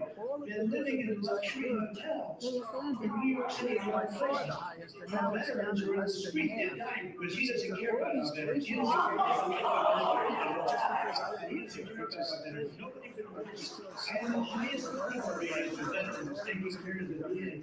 He has the worst. He's gotten rid of all the things that I agree with Joyce. I got through Congress. All of the different things I agree with. They abandoned it. We had by far the highest, and now it's down to less than half because he's done all these great things that we did. And I think he did it just because I approved it, which is crazy. He's killed so many people in our border by all of these people come in here. It's very sad day. President Biden, every single one of these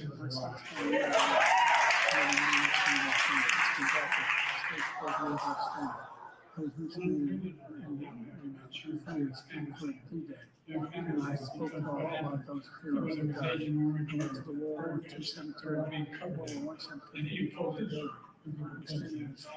Situation where we have great respect for veterans. My son spent a year in Iraq. My son We fly next door. Let's get back to the state for we lost.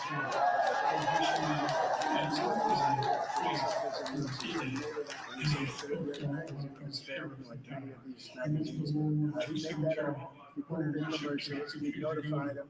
We had 19 people that said I didn't say it. And think of it, who would say, I'm at a cemetery, I'm talking about our veterans, because nobody's taking better care. I'm so glad this came up. There's nobody that's taking better care of our soldiers than I have. To think that I would confront generals and others say, sufferings and losers. We have 19 people that said it was never said by me. It was made up by him, just like Russia was made up, just like the 51 intelligence units are made up, just like the UK with the 16 economists are talking. It's the same thing. 51 intelligence agents say that Russia disinformation. It wasn't. That came from the Sun Hunter. It wasn't Russian disinformation. It was never said by me. It was made up by him, just like Russia was made up, just like the 51 intelligence agents are made up, just like the nuclear, the 16 economists are talking, the same thing. 51 intelligence agents said that the laptop was Russian disinformation. It wasn't. That came from the Sun Hunter.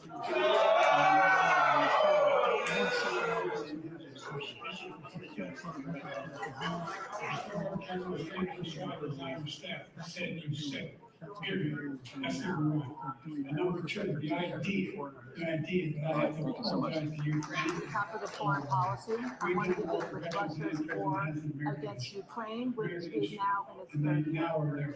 Former President Trump, Russian President Vladimir Putin says he'll only end this war if Russia keeps the Ukrainian territory it has already claimed and Ukraine abandons its bid to join NATO. All right, thank you so much. Putin's terms Top of the foreign policy, I want to begin with Russia's war against Ukraine, which is now in its third year. Former President Trump, Russian President Vladimir Putin says he'll only end this war if Russia keeps the Ukrainian territory it has already claimed and Ukraine abandons its bid to join NATO. As far as Russia and Ukraine, if we had a real president, a president that knew that was respected by Putin, he would have never invaded Ukraine. A lot of people are dead right now, much more than people know. You can talk about numbers, you can double those numbers, you can triple those numbers. And they like me more than just about anything. In fact, everything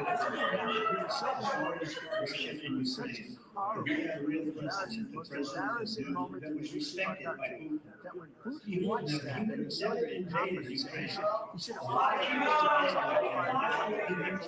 So he's got no love lost.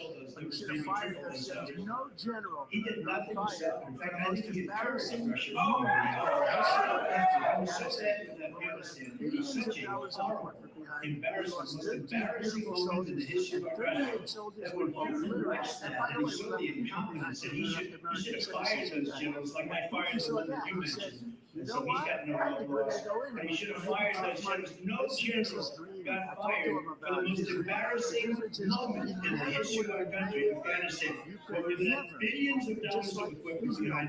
We lost 13 beautiful soldiers and 38 soldiers were obliterated. And by the way, we left people behind too. We left American citizens behind. When Putin saw that, he said, you know what? I think we're going to go in and maybe take this citizen's dream. I talked to him about his dream. The difference is he never would have invaded. Ukraine never, just like Israel would have never been invaded in a million years by Hamas. You know why? Because Iran was broke with me. I wouldn't let anybody do business with them. They ran out of money. They were broke. They had no money for Hamas. They had no money for anything. No money for terror. That's why you had no terror at all during my administration. This place, the whole world was blowing up under him. And I'm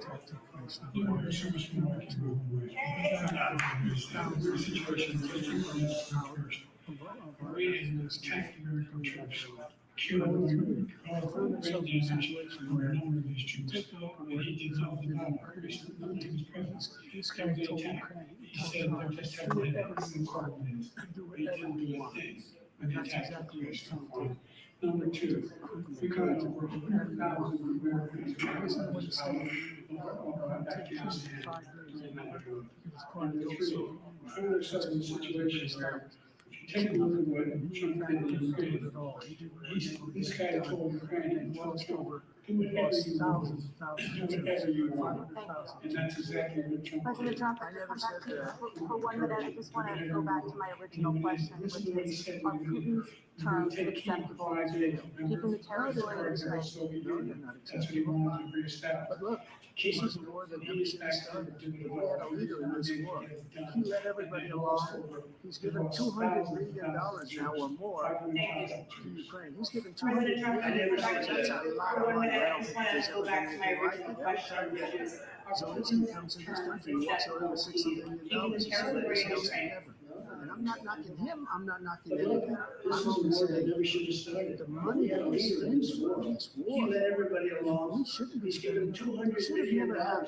I will have that war settled. $200 billion, that's a lot of money. As president elect before he took office on January 20th. So this guy comes to this country, he walks away with $60 million. So needless and so stupid. I'm not knocking him. I'm not knocking anything. I'm only saying fast before it take money office. that we're spending. And we shouldn't be spending. It should have never happened. I will have that war settled between Putin and Zelensky as president-elect before I take office on January 20th. People being killed so needlessly, so stupidly. And I'll get it settled, and I'll get it settled fast before I take office. The fact is that Putin is working. He's killed thousands and thousands of people. And he has made one thing clear. He wants to reestablish what was part of the story, not just peace, he wants all of Ukraine. That's what he wants. And then you think you'll stop there? You think you'll stop there? You take France? What do you think happens in Poland? What do you think happens in Afghanistan? And so if you want to moving on to the Middle East. In October, Hamas attacked Israel, killing more than 1,000 people and taking hundreds of hostages. Among those held and thought to still be alive are 5 Americans. Israel's response has killed thousands of Palestinians and created a humanitarian crisis in Gaza. President Biden, you've put forward a proposal to resolve this conflict.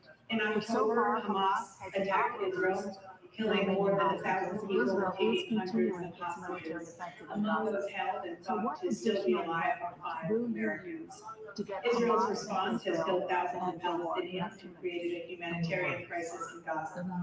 President Biden, you put forward a proposal to resolve this conflict, but so far Hamas has not released the remaining hostages, and Israel is continuing its military offensive in Gaza. So what additional leverage will you use to get Hamas and Israel to end the war? You have 2 minutes. Everyone for the United Nations Security Council strengthened the G7 to Israel and Netanyahu have endorsed the What's happened? which is 3 stages. The first stage is to train the hostages, 2,000-pound bombs. a ceasefire.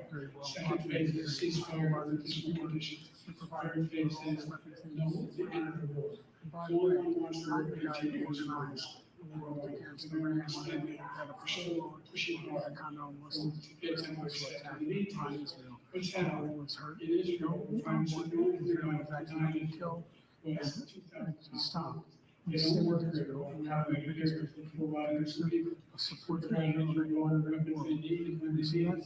By the way, I'm the guy that organized the war against Iran when they passed the full-blown ballistic missile attacks on Israel.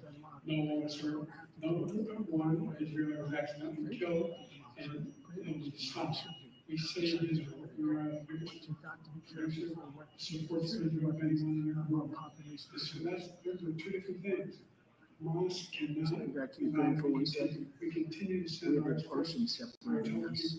The European nations together have spent $100 billion or maybe more than that, less than us.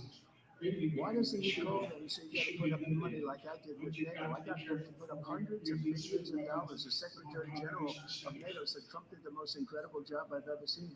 We were going out of business. We were spending almost 100% of the money was paid by us.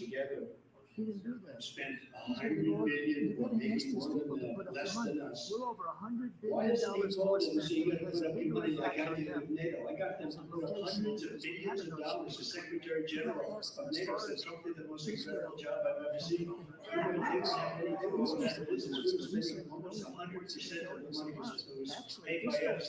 And you should let him go and let him finish his job. He doesn't want to do it. He's become like a Palestinian. We're over $100 billion more spent, and it has a bigger impact on them because of location, because we have an ocean between. You got to ask as far as Israel and Hamas.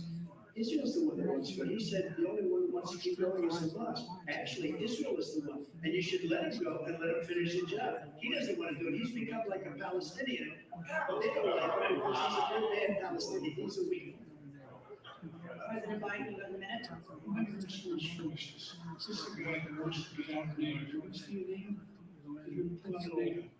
The idea that we have our strength lies in our lines as well. We may be a big ocean, we have to avoid a war in Europe, major war in Europe. What happens is that we have to continue to go into NATO. We have an Article 5 agreement, attack on one, attack on all. We want to start to do the work we're talking about. Go ahead, let them go in and control Ukraine, and then move on to Poland. President Trump, just to follow up, would you support the creation of independent Palestinian state?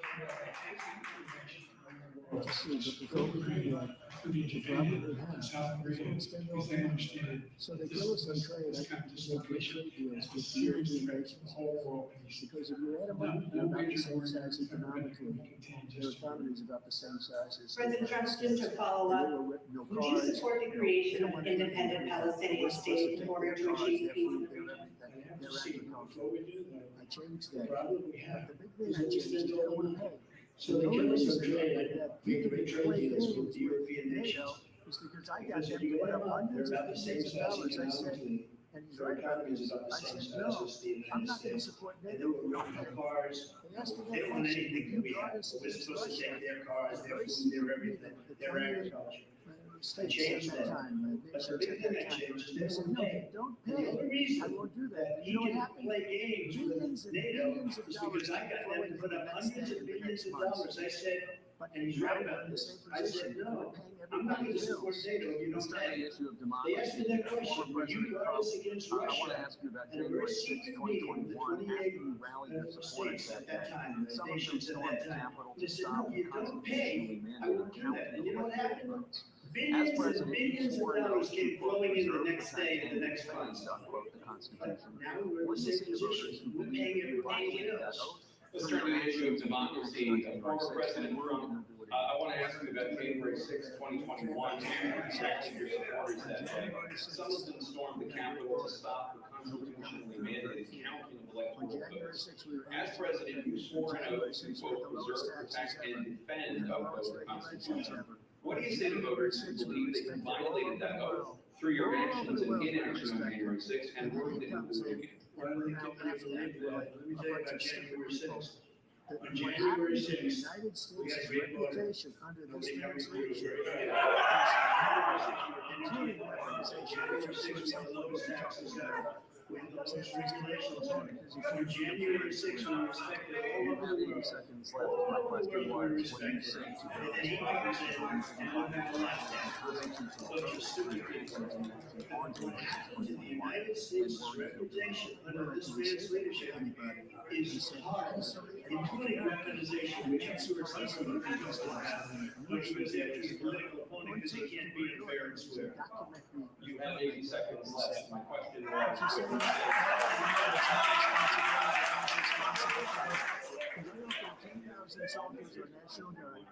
and she turned them down, and the mayor of by the way, the mayor peacefully and patriotically. They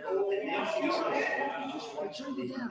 I offered 10 because I could see, I had virtually nothing there. They asked me to go make a speech. But she's I saying, can see what was oh, happening. no, it's my Everybody was saying they're gonna be responsibility, there I on was January 6th. responsible for this. And I Because said, I you know ordered what? 10,000 soldiers or National Guard. You could feel But she turned them down, and the mayor, and I said, in writing, by the way, the mayor, National in Guard writing, or turned it whatever. down, the mayor And I of offered it DC. to her, and she now They turned it admits down. that I she offered turned it 10,000 down. because And I it can was the see, same day man, she was virtually nothing to do. They asked her to go make a speech. She said, I I was took saying, full I gotta be there. responsibility January 6th, I for gotta be there. January 6th. And I said, you know what? There's a lot of people coming. You can feel it. You can feel it too. And you can feel it. And I said, hey, I have some National Guard or whatever. And I offered it to her. And she now admits that she turned it down. And it was the same day she was, I don't know, I can't be very happy with her daughter because it made her into a liar. She said, I take full responsibility for January 6th.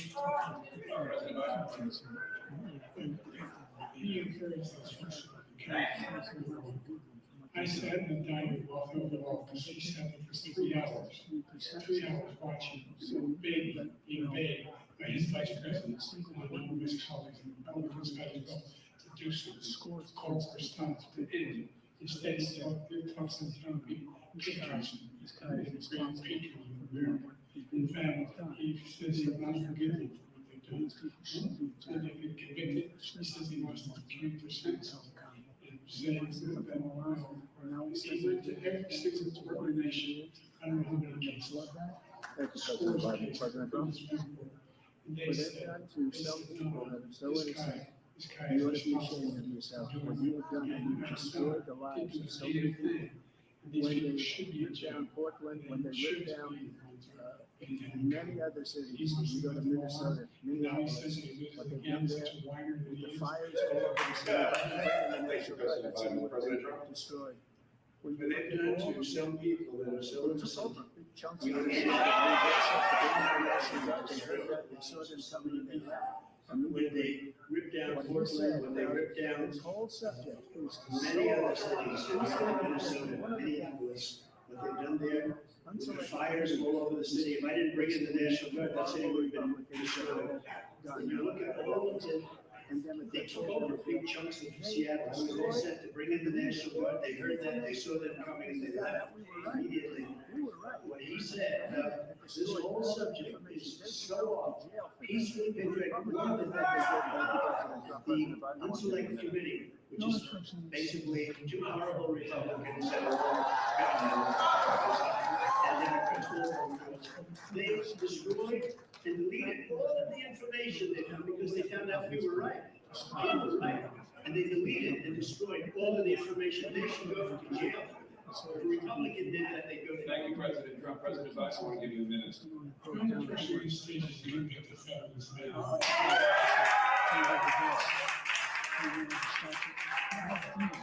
Those people are patriots. There was no evidence of the first stop what's going on. And all of us, everyone knows the convict deserves to be convicted. The idea that they didn't kill somebody just when they broke down doors, broke the windows, occupied offices, turned over desks, turned over statues.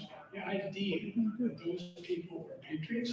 I'm going to give you a minute, President Trump, for a follow-up question. After a jury convicted you of 34 felonies last month, you said that the election, quote, have every right to go after, unquote, your political opponents. You just talked about members of the select committee on January 6th going to jail. And your main political opponent is standing on stage with you tonight. Can you clarify exactly what I'm going to give you a minute, President Trump, for a follow-up question. After a jury convicted you of 34 felonies last month, you said that electors would, quote, have every right to go after, unquote, your political opponents. You just talked about members of the select committee on January 6th going to jail. But your main political opponent is standing on stage with you tonight. Can you clarify exactly what it means about people you have every right to go after? Well, I said my retribution was going to be successful. My retribution is going to be success. But when he talks about a convicted felon, his son is a convicted felon. His son is a convicted. Should have been convicted before, but his Justice Department let the statute of limitations lapse on the most important thing. But he can be a convicted felon as soon as he gets out of office. Joe can be a convicted felon with all the things. These are horrible things. All of the death causes of the war. Telling the Ukrainian people that we're going to put $1 billion, you change the prosecutor. Otherwise, you're not getting $1 billion. If I ever said that, that's quick throw. We're not going to do anything. We're not going to give you $1 billion unless you change your prosecutor having to do with the son. This man is a criminal. This man, you're lucky. I did nothing. We have a system that was rigged and disgusting. I did nothing. Thank you, President Trump. President Biden, you have said, coming right to you, sir, you want to talk about every minute. The idea of anything wrong relative to what you talk about is outrageous. It's simply a lie. Number two, the idea that you have the right to seek recognition against anyone just because you're racist is wrong. It's simply wrong. I'm pregnant, I'm still Number three, crime is universal to the charge.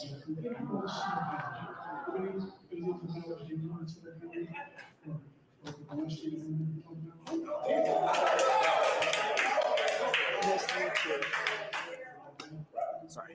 How are you guys? Too long, but I appreciate talking with you. I didn't have sex with the police. Probably the question, maybe 5, probably going to be 5 to 15, but.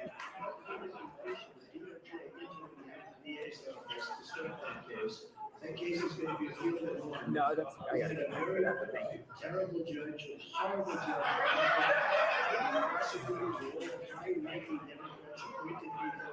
So like, so everyone's looking at the camera, and I keep your feet He planted. basically went after his political opponent because he thought it was going to damage me. But when the public found out about these cases, because they understand it better than he does, he has no idea what these cases are. But when they found out about these cases, you know what they did? My poll numbers went up way up. You know that because you're reporting it. And we took in more money in the last 2 weeks than we've ever taken in the history of any campaign. I don't think any campaign has ever taken hundreds of millions of dollars came pouring in because the public knows it's a scam and it's a guy that's after his political opponent because he can't win fair and square. Thank you, President Trump. President Biden, you have said, quote, Donald Trump and his MAGA Republicans are determined to destroy American democracy. Do you believe that the tens of millions of Americans who are likely to vote for President Trump will be voting against American democracy? The more they know about what he's done, yes. The more they know about what he's done. And there's a lot more to it. He's got a lot of cases on him. He's got a whole range of issues he has to face. I don't know what the jury will do. And so the fact that everything you heard the president say that was secret to which I'm hearing the president say that because he has some good ideas, but got me involved around the country after my son died. I decided to run because of the rain. I said I wasn't going to run again until I was forced into Charlottesville, Virginia. People coming out of the woods carrying swastikas on torches, and singing the St. Anne choir they sang back in Germany. And the young woman, I spoke to one, and they asked him, they said, what do you think of those people? The ones that wanted to try to stop it, and the ones he said, I think they're fine people. What American president ever said? Nazis coming out of fields carrying torches, singing carrying swastikas. This is the guy who says he found some good things. I think what they are. Good things that we've done, that's what he said. This guy has no sense for the Jay, love that you know that story has been totally wiped out. Because when you see the sentence, it said 100% exoneration of this. So he just keeps going. He says he ran because of Charlottesville. He didn't run because of Charlottesville. He ran because it was his last chance. He's not equipped to be president. You know it, and I know it's ridiculous. We're trying to justify his presidency. His presidency is, without question, the worst presidency in the history of our country. We shouldn't be having a debate about it. There's nothing to debate. He made up the Charlottesville story, and you'll see this.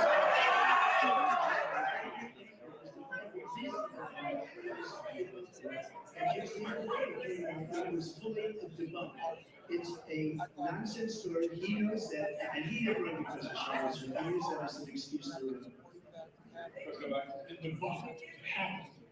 All you have to do is listen to what was said at the time. And the idea that somehow that's the only reason I ran. I ran because I was worried about like this kind of thing. Like, he thought they were good people coming out of that forest, carrying those torches, and he didn't deserve to be president. Didn't deserve to be president at all. The idea that he's talking about all this being fabricated. We saw it overnight. We saw it happening to you. We saw people breaking, we saw people occupying. I think so. Stop for the reason why the whole talks of themselves and not answer the question and just step over the other candidate. And I think that's very important. It makes sure that we get both sides and not just a bunch of people arguing with each other. You're totally welcome not to answer this. I always like to let people know that, but just in case, would you be willing to say, who you're supporting right now? I think that's great. It's also a chance for an audience with multiple different views to be able to watch it together. I think that'll be my last question. It's just, how's it been to see members of LUAC watch this debate together? I think it's very important, again, in a democracy, having voters that are informed, getting people to go out there and vote and select a candidate of choice. That's what democracy is about. That's what America has been built on. And we're one of the few countries where that still stands tall, and where America is a democracy for the rest of the world should be. Well, thank you so much for speaking with me. That was really interesting. I'm going to try to grab it. I'm going to grab him real quick. So, yeah, if you want. Let's see.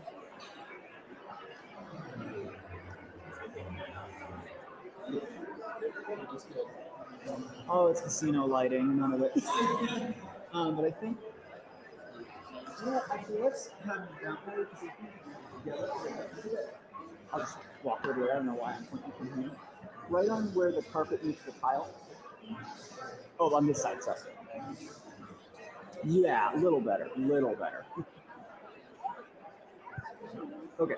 So just to give you a heads up, you'll look at me, not the camera. I'm going to raise it up just a little bit. Yeah, I always like to say, if I ask a question you don't want to answer, just say like, hey, can we skip that? That is totally fine. I just like to let people know. Right here. Tell me first what your first last name. C-A-L-L.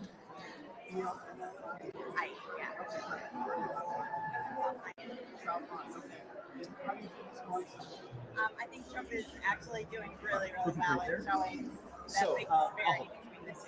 And you'll see me look over at the camera, but you'll kind of just stay right on me. First question is just going to have you say your first name. He cannot think on his feet at all. President Trump is just on it. He knows exactly what he's talking about. And President Biden just doesn't seem like he's with it at all. He doesn't have any answers at all. How important do you think this debate is for deciding who will be the next president? I think it's super important, and I think people are going to be able to see the difference. At least I hope they can see the difference. And what do you think about the atmosphere in here tonight? How would you describe it for people who weren't here? I think everybody here seems to be very excited and just very pumped up for this election. It's obviously a pro-Trump crowd here. Obviously it Are is, you having a good time? How are you feeling? Oh yeah, I'm having a great time. Okay, wonderful. Thank you so much for your time. Could I ask you a couple of questions? Okay, wonderful. Your name, please. Terry. Okay, can you spell it for me? Yeah, T-R-Y. Okay, and your last? Where do you live? Lyon Township. Lyon Township. Your general thoughts so far? I think Trump is killing it. Can you be more specific? Yeah, I'm really pleased that he's keeping his cool and sticking to the facts and not, getting into a fight. And Biden, I think, is just very pathetic. Tell me more about that. How would you describe President Biden's performance so far? Cognitively deficient and, not able to compose his thoughts clearly. In fact, the hosts are cutting him off a couple times now. It's kind of sad. And how important do you think this debate is in terms of deciding who the next president will be? Extremely important, and I don't ever remember a debate before where everyone seems to be talking about it and everybody's wanting to watch it, and I think it's hugely important. Yeah. Is it living up to what you thought it would be? Yeah. In what ways? Well, let me get back. Thank you so much.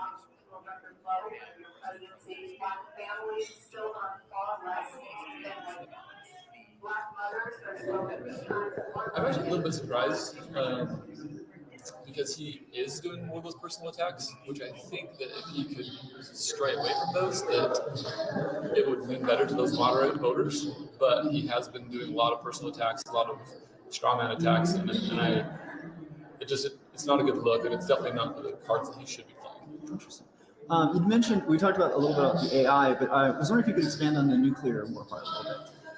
Yeah, so I don't think we've ever been this close to nuclear war, at least in my lifetime.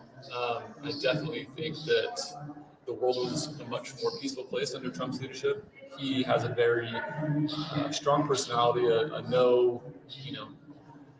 he's not going to mess around. And so if you were messing around, he's going to come deal with you quickly and decisively. And so I think that, as rightfully said, that our pullout of Afghanistan was terrible and it was botched, and I think that gave a lot of confidence to different world leaders that are bad actors. And I think that's why we have different wars happening right now, especially with Ukraine. And I think that the Western powers telling Ukraine not to negotiate early in the war was a disaster. It was a terrible idea. I think that Putin's made clear multiple times that he's willing to negotiate or willing to stop the war, but we keep it going and we keep wanting it to be there, thinking that, we're going to save Ukraine, we're going to get all this land back. But all that's really happening is hundreds of thousands of men are dying, and Ukraine is just advancing further and further. Russia's just advancing further and further, and it's really travesty. And now we've got a nuclear-powered submarine just sitting off the coast of the eastern United States, one of Russia's, and it's scary. And they did talk about Ukraine. Is there anything you heard that gave you optimism, or anything that made you kind of concerned with what one of the candidates had to say? I think the most concerning thing is just that there doesn't really seem to be an end in sight for the Democrats, and even a lot of people here that were in the crowd were cheering, we got to protect democracy, Ukraine is literally one of the most corrupt nations in the world, and has been for a long time, and it's not that we don't need to protect them, but it is that we need to allow people to protect themselves, and it's not America's job to be the world police. We like to think we are, and sure, it spurs our economic activity, and military-industrial complex loves it, and all that, but there are diplomatic solutions that don't involve hundreds, if not millions of people dying. sounds like it's getting started again, so I want to let most of us get back to it. So my last question is just, we've still got probably halfway there. Who do you, if you had to put one above the other right now from what you've seen, who do you think's taking the? It's hard to say it's a victory because it's not a boxing match at the end, but who do you think's kind of presented themselves better? You know, it's very interesting because this event that we're watching, sorry, I'm gonna go. So in this setting that we are right now, a lot of the people that I'm surrounded by are Democrats. And so hearing them cheer at different things and hearing them say that Trump is lying at different times is really surprising because I know that a lot of the things he's saying are true. And that's one of the biggest things that drew me to Trump is just seeing how the media and the public twists his words and twists his opinion and changes it from what he's actually saying. And so I think if the fact checkers come out and they're truthful and honest, I think it goes to Trump. But I think if the media and pundits are able to get their way, then obviously it's going to go to Biden. Very interesting. Well, I'll let us get both back to it. Thank you so much for talking with me. I really appreciate it. Thank you.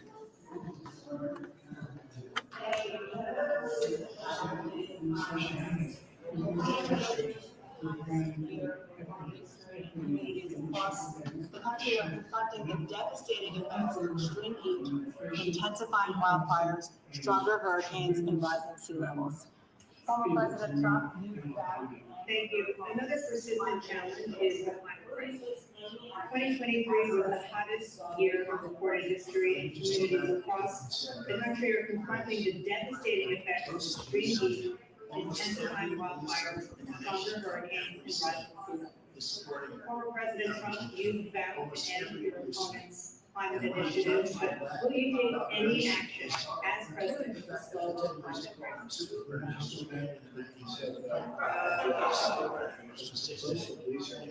Almost every police force in the nation, from every state, is supporting demonstration. Almost every police force. And what he's done to the black population is horrible. In fact, that for 10 years he called them super great. She's given in the 1990s. And he called it, and they are right offense at it. And they see it happening. When they see what he's doing for justice and for the historically black colleges and universities, who are funded and got all funded, and the opportunity results with Tim, as you know, Tim Scott was incredible. He did a great job. Great senator from South Carolina. He came to me with the idea. It was a great idea. It's one of the most successful economic development acts ever created opportunity zones. And the biggest beneficiaries are blacks. And that's why we have the best interests in and they say ever, I read this morning where the best leaders, he corrects much of the black population because he's done a horrible job for black people. He's also done a horrible job for Hispanic. But when you see these millions of people pouring into a country and they're going to take your job, and it's already started, and you haven't seen anything yet, that's a disaster. 38 seconds left, President Trump. Will you take any action as president? I want absolutely immaculate clean water, and I want absolutely clean air, and we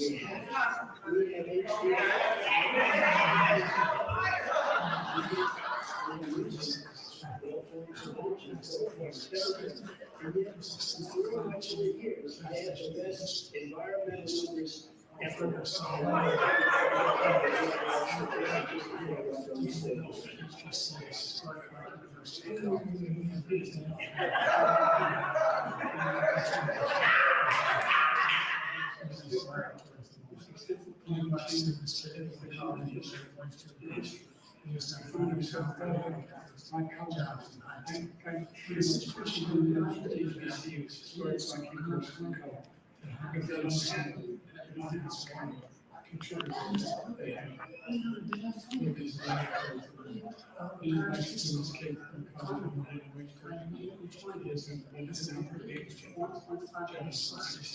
The situation where we have been in that serious climate change have done something that helped things for us, things for others. Even the China, not only Russia, not only It was a real offer in the United States, and I ended it because I didn't want to waste that money, because the figures are fine, they don't want to subsidize, but nobody else was paying into it, and it was a disaster. Paris was going to cost us $1 trillion, and China nothing, Russia nothing, India nothing. It was a ripple for the United States. And I ended it because I didn't want to waste that money, because the kids are, we were the only ones who were supposed to use it, and nobody else was paying into it. And it was a disaster. Everything they said just now, you didn't just realize it was so easy. I don't know where they got the info now for the seniors. He's the reason supporting all of our medical programs, because the migrants coming in, they want everybody to this stage in European and I don't think it's abuse. We're destroying our country. They're taking over our schools, our hospitals, and they're taking over Social Security. He is destroying Social Security, Medicare, and Medicaid. By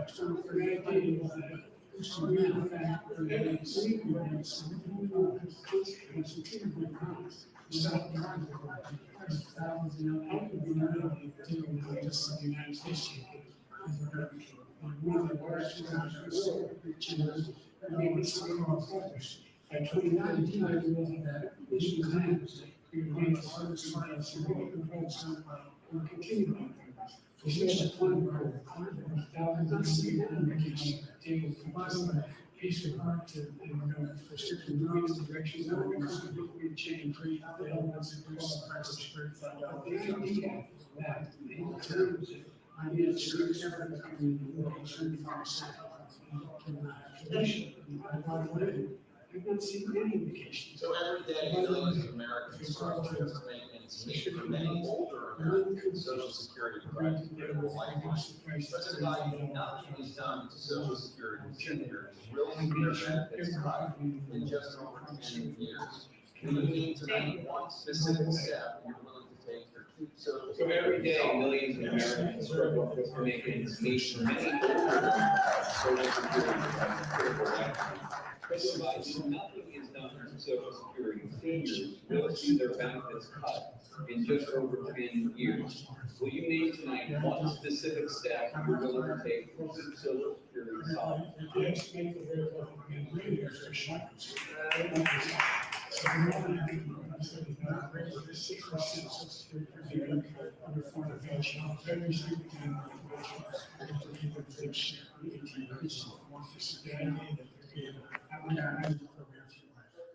So you still have 82 seconds left. Are there any other measures that you think that would be able to help keep Social Security solid, or is that one?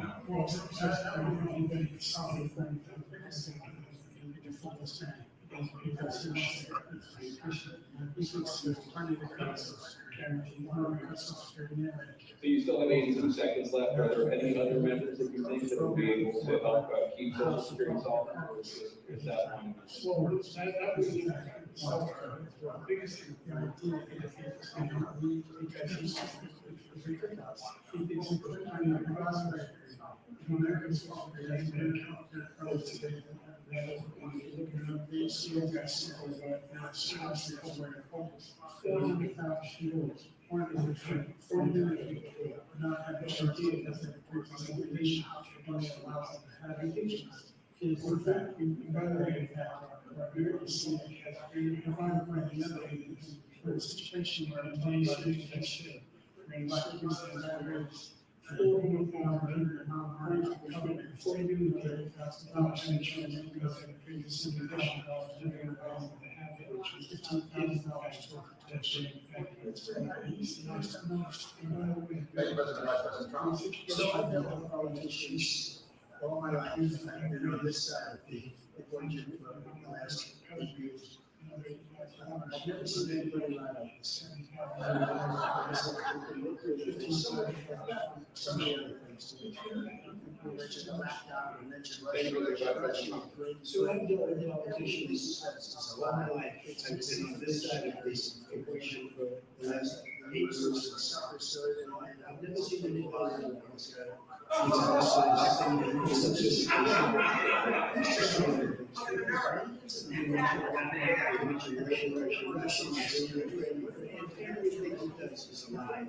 misinformation and disinformation. It wasn't some super story that he made up. It's a lie or it's a disgrace. But Social Security tells. He's destroying it. There's millions of people going into a country and they're not going to Social Security. They're taking the place of our citizens there. What they're doing is succeeding to investors is unbelievable. Investors are living in the street, and these people are living in luxury hotels. He doesn't say he's and it's really coming back. I've never seen such anger in the country before.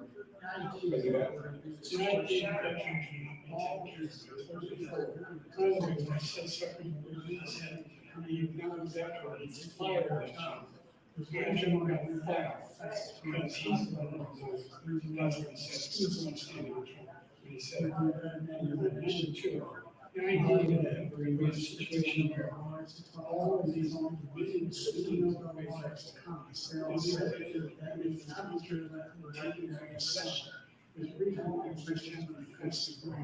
one of the worst presidents in history, 159 presidents from the worst president, which is all the way.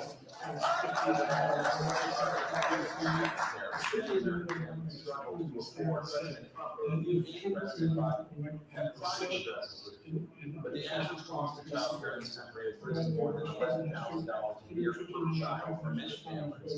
The cost of child care for 2 children is more than their rent. Child care, many of our families struggle to afford. President Trump and President Biden have tried to address this, but the average cost of child care in this country has risen more than $11,000 a year per child for many families. The cost of child care for 2 children is more than their rent. In your second term, what will you do to make child care more affordable?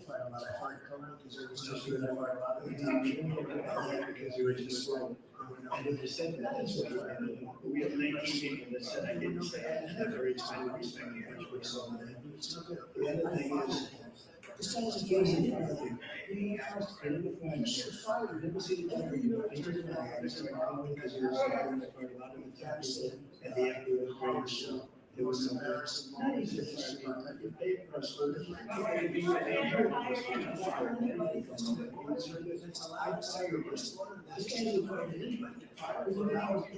he should have fired every military that was involved with that Afghan Afghanistan operation was embarrassing one of the history of our country.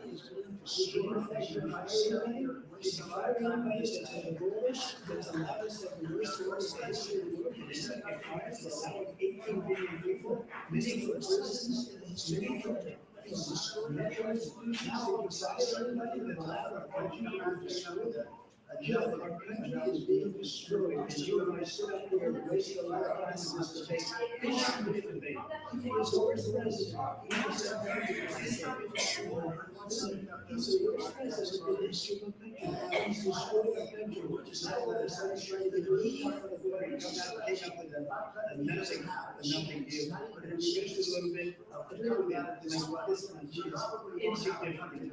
He wants us to voters. He wants our country to either be destroyed or he wants to pick up those people as voters. And I don't think we just get to that. If he wins this election, our country doesn't have a chance, not even a chance of coming out of this rut. We probably won't have a country left anymore. That's how bad it is. He's the worst in history. We're the most marginal country in the world. The United States of America.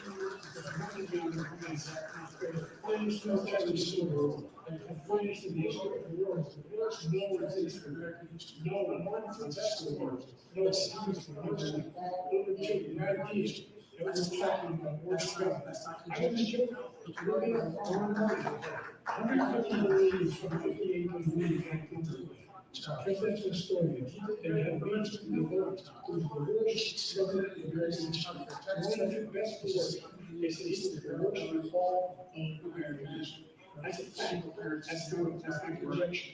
Mr. Bernard, this is Stephanie. Well, the idea of President Trump was about change. he did a very original comment. He should significantly increase the child tax credit. He should significantly increase the availability of certain men. Single parents should be able to check their work. We should encourage business. So if I'm giving you that, President Trump's question was about what would you do to make justice work for? I'm just going to say, taxes on employee, other things that you can raise is what he's doing so bad. And then Rigby, I'll show you, and then Rigby was the best. And, give it another 4 years, I will be the best, and they'll be the best. Nobody's ever, we had an economy like this, nobody's got taxes like this. He didn't want to, he wants to raise your taxes for the lowest times. He wants to raise everybody's taxes by 4 times. He wants the tax cuts to expire. So everybody, including the people who pay 4 to 5 times, nobody ever did this before. All the time, we have politicians talking about cutting taxes. When we cut taxes, as I said, we did more business. Actually, all these companies, they were bringing money back into our country. So we're president in history by far, and everybody knows. The fact of the matter is that he's increased the tax code.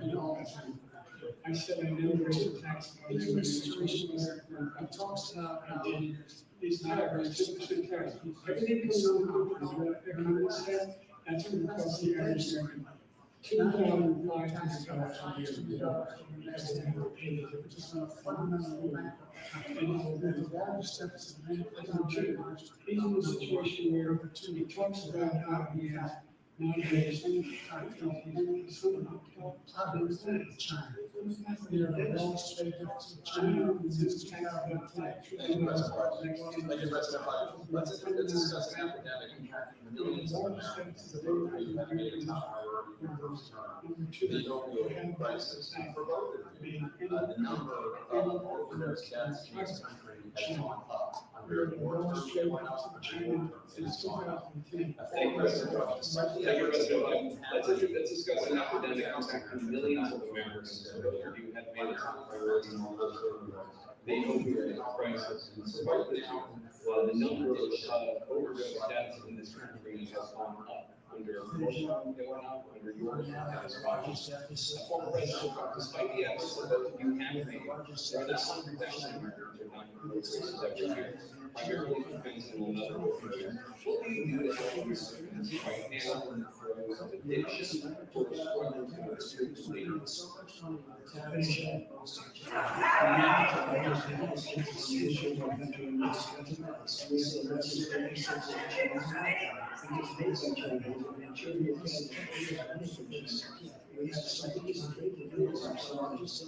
You notice he's stretching back up on terrorists because we bring in so much money to the terrorist situation in China. China's going to go on scene because it's too many. It's tremendous. It's going to save our steel industries and the business economy. He hasn't done that. He hasn't sold terrorists because he can't, because it's too much money. He's got the largest deficit in the history of our country. He's got the worst situation in China. China's going to own us if you keep allowing them to do what they're doing to us as a country. They are killing us as a country, Joe, and you can't let that happen. You're destroying our country. So, President Trump, you have 67 seconds left. The question was, what are you going to do?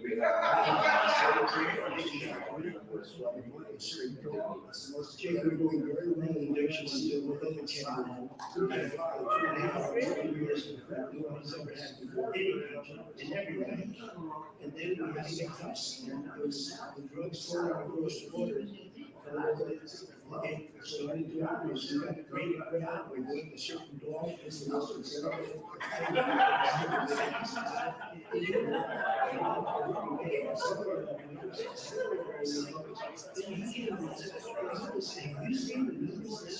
It's not only the 18 million people, and I know they sleep in less, the guy was 70% drug addicts. And human trafficking in women. And nobody's ever seen under him because the board is so bad. Guns are coming across the border is the largest we've ever had in elections. President Trump, thank you, President Biden. And I want to make sure there's a machine, if you can tell me, a machine that will rise. It's not because of all this, those players do, but you never are the stock players to do. It's a very football machine, it's a real machine, it's a real machine, it's coming down very hard. Just in terms of players, and we have that thing measured, and we have the technologies that we put it together. That's what we have to do, it's really those machines. Thank you, President Biden. President Trump, and again, the question is about Americans and the pros of addiction right now struggling to We're coming down very hard. This is successful to the nation in terms of particularly in Mexico. Mexico's limited catching rates, so we had catching on the Mexico, not catching on the That's where we had so many things that we had. Thank you, President Biden. President Trump, and again, the question is about Americans and the pros of addiction right now struggling to He ended the raid in Mexico. We ended catch and release. I made a catch and release in Mexico, not catch and release here. We had so many things that we had done, hard negotiations with Mexico, I had nothing. It's just like when you have hostage, we lost $6 billion for hostage, and we bought a hostage. Now we have hostage, we will have that report around. I just said, one guy, and he was over there, his estimate is probably asking millions of dollars. We have 2 cases, we're going 60. I will have him out very quickly, as soon as I take office, before I take office, I said, literally, as soon as I win the election, I will have that reporter out. He should have had it out a long time ago. But he was probably asking for billions and billions of dollars because this guy pays every time. We had 2 cases where he paid $6 million for 5 people. I got 58 people out, and I paid essentially just all. Thank you, President Trump. Let's turn to concerns that voters have about each of you. President Biden, you will be 86 at the end of your second term. How do you address concerns about your capability to handle the toughest job well into your age? First of all, I said 15 and a half years ago, actually, this is developed. I work at CNBC too.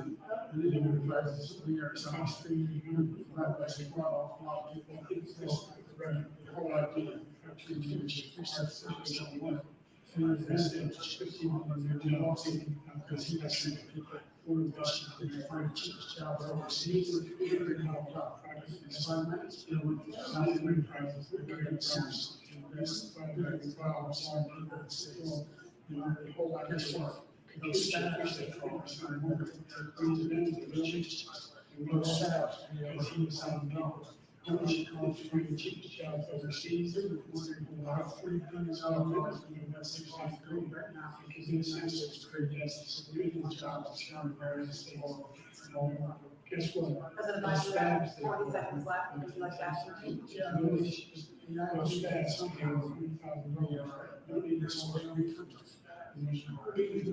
That's $40 billion market in the city right now. And it's creating significant jobs. President Biden, you have 40 seconds left. Would you like to add anything? The strongest country we are, or something we can keep our word. Everybody trusts all our some lady calls up to you, John, you're with your Thank you. Former President Trump, to follow up, you would be able to, at the end of your second term, what do you say to voters who have concerns about your concerns? Well, I took 2 tests,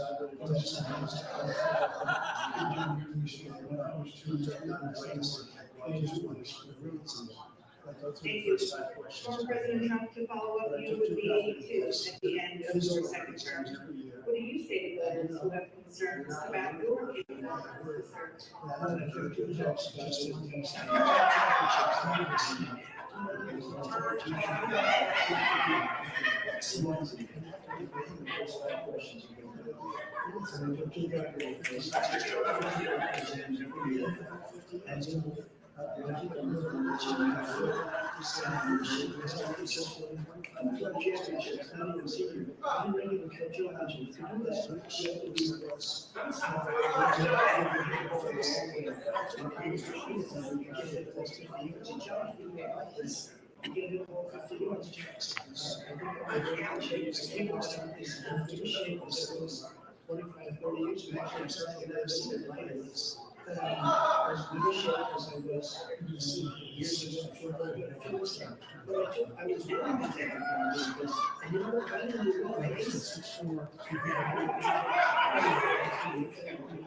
Specific concern that voter satisfaction. Will you pledge tonight that when all legal challenges have been exhausted, that you will accept the results of this election, regardless of who wins? And you will say right now that political violence in any form is not acceptable. I shouldn't have to say that. And you would see my statements that I listen clear as time. And also, the statement that's made in the Roosevelt, it's one of the strongest statements you've ever seen. And it's just in the speech I made. In fact, I believe that the largest crowd I've ever spoken to, and nobody ever talks about that. They talk about a relative disposal of people that went to the Capitol. In many cases, the presidential police, and the state's there was a responsibility. The answer is, the election was fair. I'll tell you something.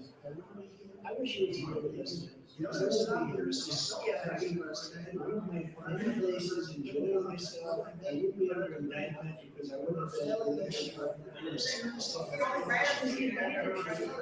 Because I was I wish you was the president. I would never have that. I wouldn't be here. I wouldn't sit here. The only reason I'm here is she's so bad as the president. But we make America great again. We're going to make America great again. We're a failing nation right now. We're a seriously failing nation. And we're a failing nation because of him. It's keep listening to us so bad. Those are policies that are insane. They're insane. These are this, we'll never end with them. Even if the opposite of this order, and we're closer to World War III than anybody can imagine. We're very, very close to World War III. And he's driving us there. And kissing Putin, and President Xi challenging all of these people, they don't respect him, they don't cheer him, they have nothing going for this gentleman, and he's going to drive us into World War III. World War III. I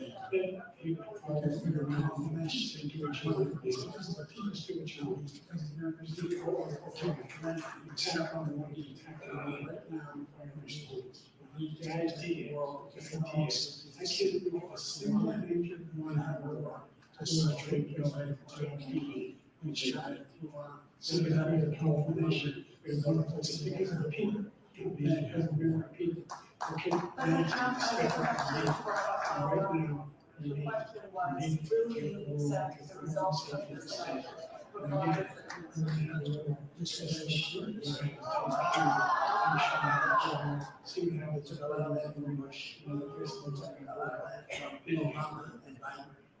President Trump, as I come back to you for a follow-up, the question was, will you accept the results of this election, regardless of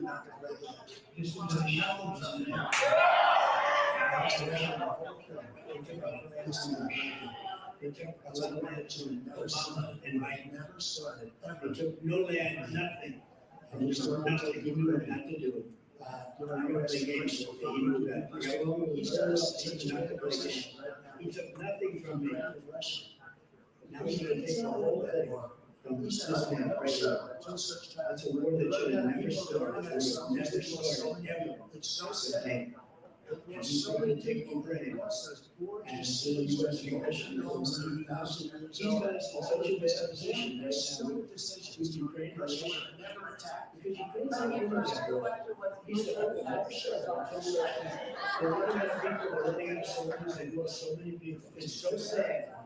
They've lost so many people that have lost the gorgeous cities, the golden homes, 3,000 years old from old cities and stupid decisions.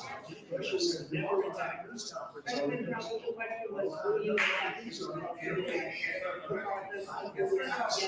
there's nothing like a fair, righteous election. Absolutely. I would much rather accept these, the fraud and everything else was ridiculous. And you won't have a news conference over the next week. We'll have another one of these on a week. And again, I would absolutely, there's nothing I'd rather do. It would be much easier for me to do that. Unfortunately, running again, I wasn't really going to run. I saw the horrible job he did.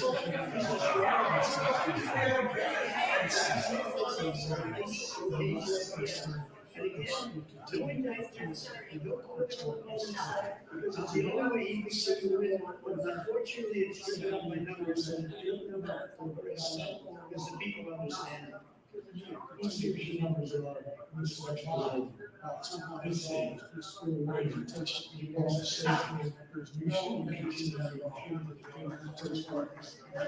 It's one single report for the American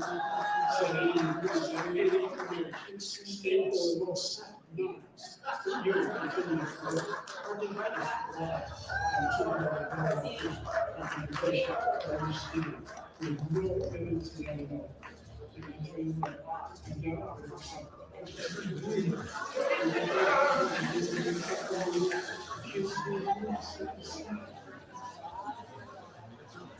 We'll be right back.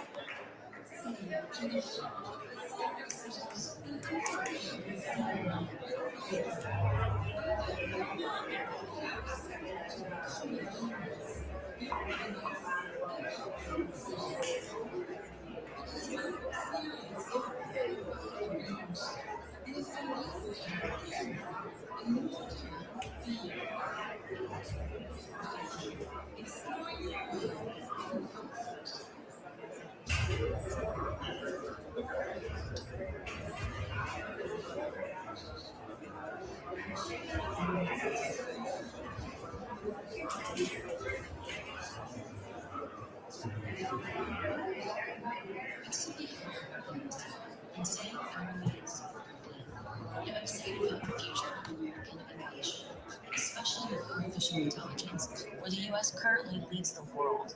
American researchers are making exciting new discoveries.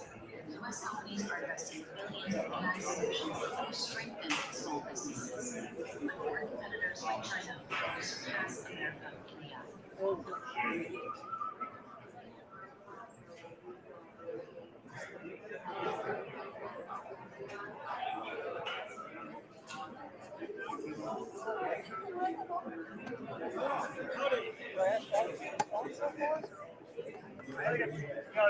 We wanted to find out whether either one of them that we expected would actually be the person showing up. And I think we've seen that the current president can barely finish a sentence without gasping for breath.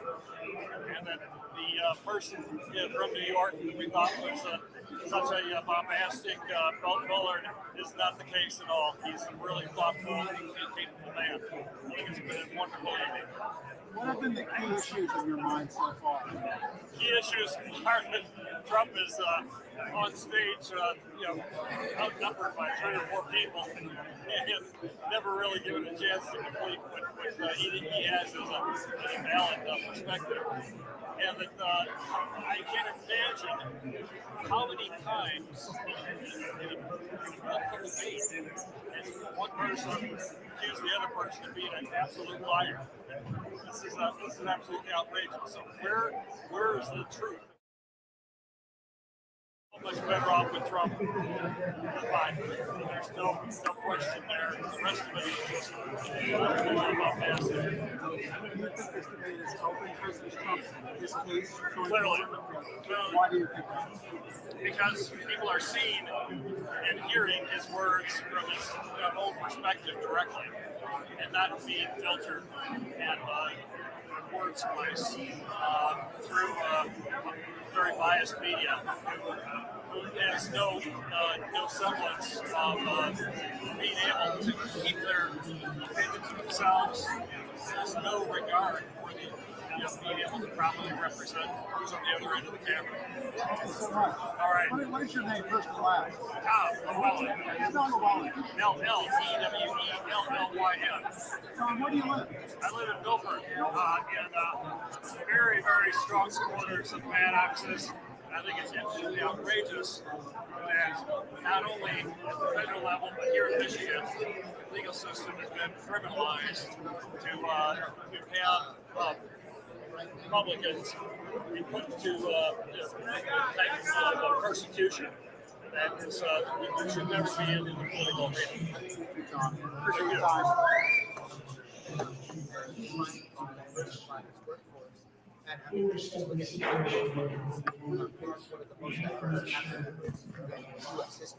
So that's kind of what's calling me a little bit more of my attention. But I mean, if it was my preference, I was not looking forward for a rematch. So watching Biden tonight, how do you feel he's done on the debate floor? So far, surprisingly good. I thought it was going to be kind of chaotic like the other debates, but I think that they did a good job as far as like muting them and having a time limit. But he's called out Trump. He finally got a little bit aggressive, and I kind of like seeing that. Before he's kind of just talked about himself, but now he's actually going on the attack, but on good things, and it'll show the American people the faults that Trump has. So that's kind of what's. And then on the flip side, how do you think Trump's been handling himself? How do you think he's done in the debate so far? Well, I mean, a little biased. Trump hasn't been my favorite candidate. He's kind of seemed like he's rambling, using the talking points from his campaign, and just kind of really leaning on into the migration crisis. When the question came up of how would he support the African American population, he said that migrants are taking both Hispanic and Black people's jobs, which is like choose one or the other. You know what I mean? So that's he's not doing great tonight. We've still got a little bit to go, but has there been anything really stand out you think was really notable to you? They kind of bickered a little bit in the middle of it. So I thought that was pretty interesting. And the fact that they let it go on as long as what it was, and you really saw that what Biden said, it got under Trump's skin. So I think that was pretty interesting. And he showed his true colors. I'll try to let you get back here in just a second. I had a question, and as I was saying that, it just left me. I'm so sorry. No, you're fine. You're fine. Maybe what are like top one, top two topics for you during or at the presidential level? As the first generation Mexican American, I think immigration. We are, well, as far as where I am in Texas, it's kind of like one of the main things that I'm talking about. There was a bipartisan bill supported by both Democrats and Republicans to do a reform on immigration. But then Trump said no, and it got killed. So Trump is saying that, he's wanting to reform, he wants to change the immigration process. But when that was on the table, it was completely dismantled. So he's not, I don't think he's just wanting to kind of shoot themselves in the foot and let it crumble down on its own. I don't think he actually cares. Were you happy to see it come up during the debate? Yes, yes, and I think that's one of the issues that everybody here is thinking about. Just because when Biden came in, everybody said, "Oh, he had an open door policy," but nothing didn't really change. It was just like migrants thinking there's a Democratic president, he's more welcoming to our town. And now you see, past few months ago, that Biden signed an executive order, kind of restricting it, bringing the Trump era policy back in. So I mean, and I think he's just doing that to get crossover votes. Because I mean, we're a few months away from the election. Both. I think I saw a recent poll that they're like 0.04 chance of from the polls. So I think right now everybody's just trying to do whatever they can do to kind of bring in the crossover vote. So with the debate, there isn't really a winner and a loser, but do you feel like one of the candidates has maybe stood out a little more than the other one so far? Yeah, definitely. And for me, it's Biden. And I'm really surprised by it. Because usually, Trump's very outgoing, outspoken, and he's not afraid to really show his true colors. But Biden has really kind of put some sharp teeth in and really been on it. I mean, you could really see Trump's facial expressions and going off in the camera because he's getting under his skin. So, I mean, I think Biden has been doing a pretty good job on calling him out on his errors. Second to last question. Well, actually, last question, I guess. If you're willing, could you share your age with me? Yeah, I'm 21. Awesome. Oh, so this will be your first presidential? Yes. I guess then I do have one more question. Yeah, go ahead. One of the most famous debates is the John F. Kennedy and Richard Nixon debate. It was the first televised one, and lots of things like that. Do you think this one, maybe not to that level, but do you think this will be a debate that kind of makes the history books? What I've gathered from other people, they are interested in this debate. There's some people are going to be like, it's kind of chaotic. It's going to be like, the reason I came because I thought it was going to be funny. But I was surprised that actually the dialogue they have been having, but I think it's going to reach historical records. Just from like kind of like the memes that people have been reaching out to, and everybody's wanting to know. I mean, I feel like this election is really going to set the precedent for the next 10, 15, 20 years, because a lot of things can happen in one administration. Well, thank you so much for talking to me. I really appreciate it. Did it end? Oh, it ended? Is that it? I don't know. Did it end? Did the debate end? Oh. I'm sorry.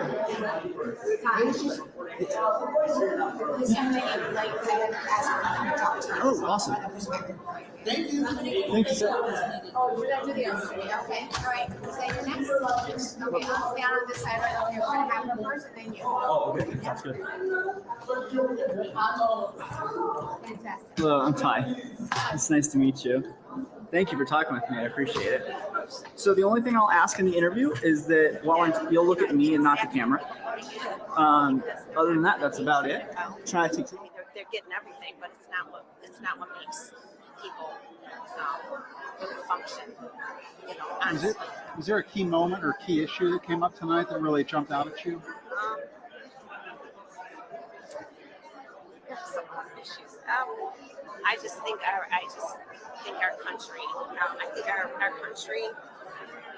The embarrassment. I think we are very embarrassing right now, and I don't think we are safe at all. I think our country is very vulnerable, and I think people know that it's a joke that we're safe and whatever they write is that it's a joke. Thank you so much for your time, ma'am. What is your name? First and last name.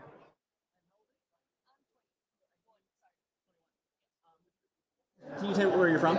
Yes, so I'm from Montana. I'm actually political science student at Nicholas State University right now. So the debate just ended. Kind of give me your first thoughts after watching it. Well, I guess I'd like to say a little more about Biden at the beginning. I was kind of curious how everything was kind of going, how he was stuttering, and just seeing kind of like how he was acting as well. I would say that by the end of it, he generally did amp up a little more. And a few kind of concerns about not being able to answer the questions on Trump's side. I would say it's also kind of concerning, but mostly just seeing how Biden was acting today, seeing how that would kind of play as well with his age. I think a lot of people are curious about that as well. So I think from both sides, just Trump's not really answering the questions, and Biden's age would be the biggest concerns for today's debate. Totally welcome not to answer this. Are you willing to say kind of where your vote is leaning towards Biden or Trump? I would say Biden for sure. Of course, there's still a couple things that I would kind of have concerns about, but between both of them, would definitely be Biden. So you talked about, Biden's, he did stumble, but got a little better, more comfortable towards the end, it felt like. Any memorable moments for Trump, good or bad? Like I said before, I would definitely say not answering his questions. Of course, if there's questions, you would really like to see the answers to them. And kind of going back to the topic of immigration was kind of the biggest thing that he was doing the entire time. So I know that a lot of people from his party would kind of want to hear mostly about immigration, mostly with Biden's border policies as well, open border policies, and their stance on that. For sure, though, just not answering the questions as well and just trying to attack immigration was kind of what he was doing the entire time. So I don't think there was much background giving on his values or what he was standing on certain things. So I think that would be my biggest concern when it comes to Trump. So speaking on that, you mentioned it a little bit, but we did have, there was no live audience. They cut the mics. What was your thought on that, and kind of good or bad? I would say that he kind of genuinely helped Trump, since we do kind of know that he's what you would kind of say bully at certain times when it comes to debates.